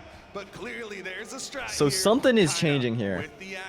Based on how the map bans work, this is Kinda's pick, yeah? Loser of last game. No. No, Yuz ended up Kinda left it open. Yeah. Yeah. What a Kinda left it open. I really wish they would be showing us the maps that they did. Because The how map do you bans, yeah. decide that this is the path you want to do? Because this is where people start complaining. The Look at the haters come out full footsies. force. Oh my god. Maybe Kinda felt like he couldn't land, so he's like, I'm gonna leave a tripod open? Maybe. It sounded like, Oh. but I'm gonna guess. Are we looking at the same game? Look at the movement. I think he probably banned APOC and Fortress. Is this just winners finals again? I mean, so far it's feeling like that. The movement that I was seeing from both of these players in that first stock was, I guess, just a testament to how far Brawlhalla has come since Dash was first introduced. Backdash changes, dash land changes, no doubt affecting that as well. I think he might have been able to get a D-Light there. Even a small GC one. He's missing the strings when Kinda has given those opportunities. They're not big, it's a small window, but I know Yuz is good enough, so it's disappointing to see him miss. And it means that Kinda is, great find, is able to keep going for them without too much risk if he's not getting punished for it. Yuz opting for what? The greatsword. I just... Look at Kinda not dodging at all. He knows if he dodges, he might eat a lot of damage, but he's got to make that decision. If he doesn't dodge and Yuz reads that. And that's what Yuz wasn't having the best success with, was the greatsword strings, knowing when he should keep going and stopping. I think he's just going to start, I mean, oh my god. He's starting to figure it out. In BCX last year, it was the same thing, where he really figured out that Kinda hated dodging in certain spots versus it. Yeah. And then Kinda gets into the red and then starts thinking, okay, now I need to dodge. Ooh, there's that diagonal again. There's that diagonal again. So what is he doing to catch that? So much damage on Kina's Like the last sidelight side. and then that he- D-light? This is looking really scary. Kinda Yeah. swap over to the hammer now. That's the Full sidelight side jump, coming chase from dodge Yuz, down, and D-light. He's already up a game. There's the stomp He's into the only side person air. I've seen do that, to Yuz be kinda fair. going high, but also maintaining that Don't fast see fall many great potential to sword go back players. low over the main stage. Kind of going Nice for a big punish on read. the Yeah, that side is true. side. Ooh! Oh, off the Like platform too would have much been after. They're nasty. trading blows That back would have and been forth, so but nasty. Yuz is ahead, so it's fading. God! That KOs? For the Yuz up KO 2-0. off the top. 2-0. Are we gonna see a reset this quickly? Are we gonna see the reset this After easily? winners finals, I mean, that was a nail biter game 5. It went down to the wire each game. Ticking down. Individual hits. Slowly Yuz. Pressure's on. Pressure After is beating mounting Marckiemoo, for maybe Kina has right now. taken some of his Pressure's pace also for mounting himself. Yuz, because even if You know how he I gets said, this like, 3-0 Marckiemoo victory, absorbed Godly's even power? if he gets the reset, he Well, still has to win now Yuz just 3 more absorbed games. Marckiemoo, And so- how many times have we seen Here we go, bro. a This is- reasonably easy reset and then all of a sudden Kinda. a brick wall Back Even if he to it. loses this set, he still has a full set to work with. He does. But he does not want to lose this one. This would be the second time, though, in Grands that Kinda has gotten 3-0'd by Yuz at BCX. That would be brutal. And I believe the tournament that Yuz took over Kinda this year was a Grand Finals Game 10 3-2, 3-2. Otherwise, Kinda has been on top. And that's why I See if we gave can see that same energy. I gave Yuz like probably the title of some of the best clutches in the world. Yeah. Because that game 10, I mean, literally last hit, straight nail biter. Ooh, knew he wasn't gonna dodge. Should be dead. Clean this one up, Yuz. Yep. Wow. Great sword has the range. Is not making a single wrong choice. Yeah. And he's reading the diagonal down dodges out. He looks so good against Kinda. Like, Kinda has It seems like he has his number. He can't find a single way in. What a far departure from BCX is just uses home. Looking so incredibly strong. Spacing out Kinda. There's the whiff neutral line. We were talking so much about Kinda potentially being one of the all-time GOATs, definitely in top 3 contention at this point. Yeah. If Yuz takes this BCX, he might usurp that throne. It doesn't matter what patch we're on, Taros is always Taros. Even though he hit that from the middle of the stage, of course, he's rocking that 9 string, and he gets Brilliant the KO dodge from win. Yuz, That's why evading you've that seen early it go for a Taros damage. handful of times earlier, even though in the We beginning, saw so much success out of the footsies in their first set together this tournament, Kinda with the sidelights, but so far have not seen even one. There, I mean, okay, there's one. Can we get it to 2? 2 now. Can we get it to 2? I guess it wasn't the same. It was more when they were going back and forth with each other, doing these movements together. Kinda seems to win out those wars more. It's the defense that Yuz is exploiting, more so than the neutral. Kinda is winning out neutral. Yeah, Yuz is starting to miss a little bit on sword, just straight up wrong direction. Going for so many of those GCN lights. Few of them have. Oh, he realized it. Good avoidance. Yep. Incredible reaction time. Oh, just pinpoint accuracy Yuz. How does Kinda get back here? Is he gonna use a weapon throw? No, just dodge right back the moment that Yuz bit. How far back Yuz was if he went in for the edge guard, Kinda was gonna have time to react. He could reach up with a recovery and send down. Kinda knows he does not want to go down. Be in the loser's bracket alongside Yuz. He read a jump. Scramble. Kinda gets the damage. Uh-oh. Oh, barely. Pixels away. Jeez. Kinda first lead. He saw the dodge coming in, but Yuz not If there's able to any get that time to recovery wake in up, time. it is Kinda now. with the stock advantage here. Can he halt the momentum Yuz was building in the set? Nair, good Nair. Use a recovery away. Ooh! Maybe that was an N-sig. Or maybe that was a recovery, rather. He gets it anyway. Completely even. Yuz, great sword? Yup. Yeah. I think he's going to stick with it. What do you think? Does he go for the resets, or is he just going to go for the closers? He's in this position. Not me, I'm thinking. Kinda maybe gives a couple. Yeah, gives a couple hits, and then once he gets into the orange, into the red, then he's going to start dodging. Every hit is Getting so the good for crucial Kinda. damage. These platforms seem like they might be helping out Yuz more than Kinda. Dude, Oh, he stole it. huge read. Oh my gosh. That would back. have been it. That would have been it if he That had would have been it. If he slipped underneath him with a downlight, maybe that's a hard situation to be in. With this great sword, Nice way. Big combo from Kaina. But this is one combo away. We've seen Yuz do it. Okay, he's going for the individual hits. He's going for the bits and pieces. Uses. Yeah. I think he dies here to a lot of what Teros can do. He does, but the sword has been immaculate this whole set. Did he send it? Did he send it? He trusts. He trusts. There! He's got it. He got it. He got it. 3-0.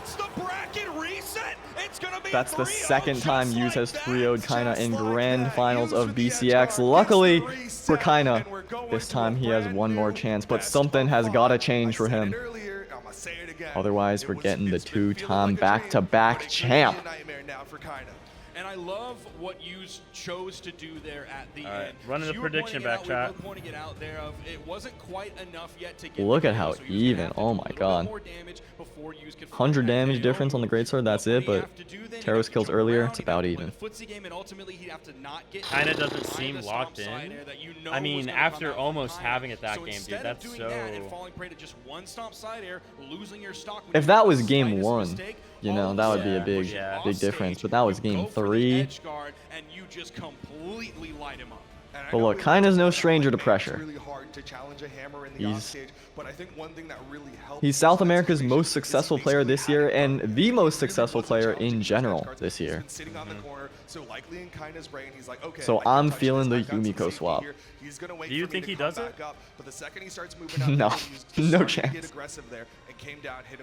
No way. Maybe if he goes down 0-2. I don't know. Whatsoever, and he hasn't really engaged with him. He's done the jump out dash back to kind of maybe bait something, but ultimately just kind of strays away from it altogether. So instantly moving over and forcing that edge guard. I'm taking a breather. I'm taking a little bit of a breather here. Move there to completely catch Kaina off guard, grab the stock, grab the What in the world are we witnessing? The bracket reset. Now, Kaina's got to think long and hard about this one. He just won in the winners final, but he just lost here in the grand finals. The slate has been wiped. Taking a deep breath. How is he going to adjust? If you're Yuz, you're feeling good. Same game plan. Yeah, Yuz didn't... Both of them. Yeah, okay, same map. Kinda did win 2v2s, and that helps, right? Crazy. He just lost twice on this map. Yeah, you have one today. You know what it takes. Yuz, yeah, maybe less fatigued, but he did have to play way more sets. I guess not way more. He did have to play an additional set. That D-Light thing has been killer. D-Light on Greatsword has been like, overlooked and thought of as the worst ground move. From who? I think by a lot of Greatsword players, D-Light was just never really considered as a thing you should do. Look at this explosive start from Yuz. If you're Yuz, this is exactly what you want. And then you finish with the sword. You're all reliable. Even if you take a couple hits, you get the stock. That's all that matters. Don't let it slip away from you. Look at his movement. Look at his reads. Look at the pressure. With the first stock here in the grand finals. He has so much my goat has got to wake up. Oh my god. Oh my god. This is feeling like last year. It's starting to really feel like last year. He's the best to ever do it. I don't know what to say. Basically been untouched when Kaina came It's crazy how close Marckiemoo was getting, because Yuz right now, he's looking unstoppable. It makes you wonder, Marckiemoo versus Kaina, how that would have gone. Who knows? It seems like the game plan is build up the damage with the greatsword, KO with the sword, and Kaina needs to find something. What is this Yuz? Where did this come from? Whole different beast when Yuz gets knocked down to the elimination side of the bracket at BCX. Oh my. Here and now. Kaina comes in. Kaina needs like a big oh my god, a big Sarah, big Sig. He finds a big Sig because Yuz was just swinging, but he's not gonna give you those swings the next couple stocks. You don't have to worry about the neutral light where you pick it up. You don't have to worry about the stray. He tried it. On the axe side. Bro's not gonna find it. Yuz is, I think, in the Matrix right now. Yeah, he's in his head. He is Jaeon. Okay, catches him with the downer, catches him with the neutral air. Kaina struggling to at least stay even in the damage like, do you see the movement right now? He's just willing to let it rip right now because he knows he's got such a lead. Yeah, that stomp that kind of did was also like, I mean, that's clock out. That wasn't even close to hitting. It's prey is what it seems like. Yeah. Like, he gets this stock, it's not the end of the world, but he's not getting this stock. Oh, that's 4 games in a row. 4 games in a row. Yeah, that was, at the end, kind of looks completely lost. What do you do when this man is reading your soul? Like you pointed out, on Terminus, what do you change? It looked, that last game, game 3, looked winnable. Who knows? Yeah, it did, but then after, I mean, the fact that he lost it, I think, did so much damage. We know for sure that Yeah. this map is not the win condition for Kaina. Yumiko? 100%. No way. He's actually bringing it out. It's the pocket pick. No way. Kaina, he's I didn't think it was happening. I didn't think it was get stomped, possible. though? We're going back to this no. map. This map has looked terrible for Kaina, I gotta be honest. It has looked really bad. Has he played Bo at all today? I mean, I'm imagining he's going for the high dex hammer here. Bro, I mean, to be fair, he was getting, he's been practicing nothing but Taros, and he's been getting fried on it by Yuz, so. Yuz has 4 straight wins into the Taros, Oh, I don't blame him. He is mashing. He got a lot of mileage out of these early down sigs. Use it too much and Yuz might adapt though. I don't think Kaina's gonna want to be on Bo, like, whatsoever. It does not seem like it. He's Hammer God for a reason. He does have additional recovery options on the Yumiko, yep, as opposed to Taros. But he can just Sair that. He's done it a few times where it's like, why not Sair? Or why not do an actual sword move instead of a weapon throw? Maybe playing it safe, maybe knowing Kaina can always reverse. That's first stock in the favor of Yuz. If Kaina got that first stock, it's a huge boost, but he's picking up Bo right now. And yeah. Also, against the great sword. Taros has 2 more defense, and that's like really important. So he's at least changing one of the variables. Nice side air. Throws out the wisps again. Oh, you afraid. Yuz goes really low. Didn't want to get hit by a setup. Okay, Kaina, yep, just going all in on the hammer. He did get a key knockout that Axe likely would not have been able to get in that scenario, knocking him off stage like that, so Bo did do some work, but he's already in the orange. Maybe needs some shades of flower with these early strings.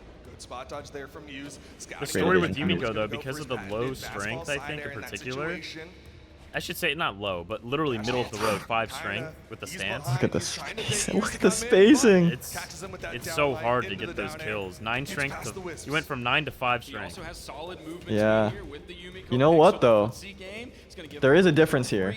Yuz locking in not the greatsword right now, but the sword, and Kaina is making some work of it. It's about even. Yeah, I wonder if that's a strategic choice or just like that's what he's deciding. You know what? It's in my hand, I'll use it. Yeah. Now it is even between those two. You know he's going to be so tense. These two players spacing around each other. It was Kaina who came out on top barely in winners finals from these spacing games. It seems like Yuz Kaina dodging for one of the first times after that starter. Oh, that was pretty cool. He backed away from that so fast. You instantly so many down sigs out from Kaina and Yuz. Oh, bad situation.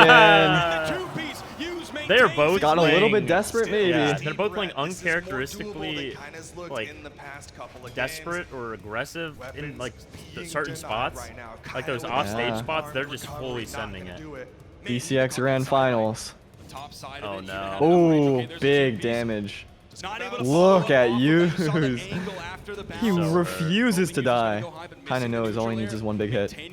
Yeah, but how is he going to find it? It's just so bad. What Look at his movement.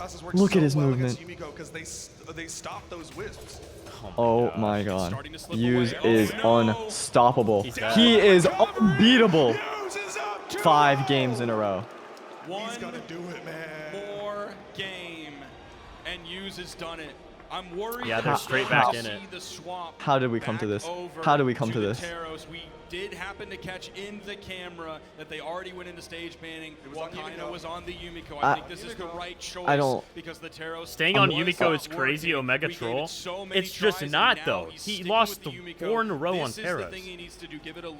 He clearly wasn't doing any better on Rose. Another triplat. Oh brother, we went from trash to garbage. Potentially the final game of BCX 2024. And it's a 6-0. And we got a 6-0 on the horizon. 5 games Yuz. against Kaina. Right now, Back-to-back championships. That's what he's looking at. Kaina, Oh my a god. mid-season championship and a Brawlhalla World Championship in 1 year. That's what he's looking at. As well as a 2v2. Oh my god, it's looking like the back-to-back. Yeah, I just kind of look so like slow right now. He knows where he's gonna be. He knows what he wants to do. He knows what he's afraid of. Kaina has not found more than like 3 hits every minute. Oh, he goes under. He's about to lap him. Yeah. One more. Oh my god, uses. Oh! Almost something big. But it's the fact that he's feeling like he can still go for that is impressive. Yeah, he's going for it. He's still locked in. Make no mistake, he's still locked in. Even in defeat right now, he is looking... Maybe relying a little too much on the Wisp. Used for the first time in his life using a sword side sig. Sword D-sig him! I am seeing a level of confidence that is unmatched. I am seeing a player that has been here before, that has held this trophy before. And if Kaina doesn't find an answer soon, he's gonna be the one holding it again. Oh, the footsies, bro. I don't know how much you can play so this nerve-wracking. with Yuz. Oh, he bet it all. Great fastball from Kaina. He's reading the jump. He's struggling so bad to kill. Yeah. Which, even on Teros he was. That's the crazy. Is Bo the answer? He's looking for the... Yep, yeah, he's looking for the hammer. For sure. He finds it. He finds it. He's picking up Bo, though, now. That's the next weapon. One stock away. Uses 1 stock away from being... Possible 3 stock. The back-to-back 2-time. We've had 2 2-times in Brawlhalla history.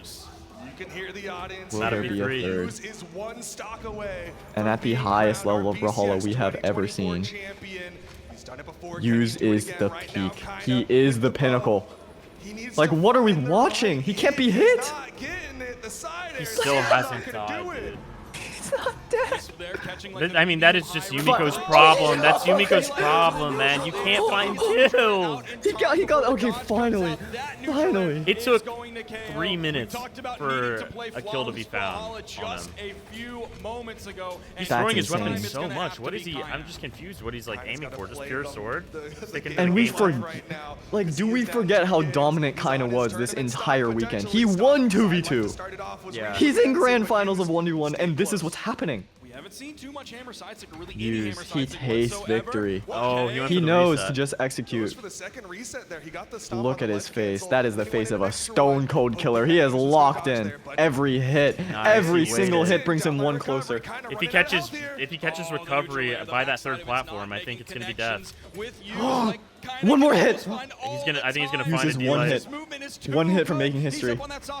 Kaina is still fighting, but oh, it's gonna be D-Light, dude. He went for N-Light. He found it. He found it. He found it. Yuz, back to back. After a year, a full year of Kaina destruction, Yuz in the most important tournament of the year, maybe the most important of his life. Wow. 6. Oh. You know what's crazy? I don't know where I had Yuz on the GOAT list. I forget. I think he had like top. Chat, someone help me remember. But like LDZ, I had it like 7, dude. I mean, Yuz is probably in the top 5 now.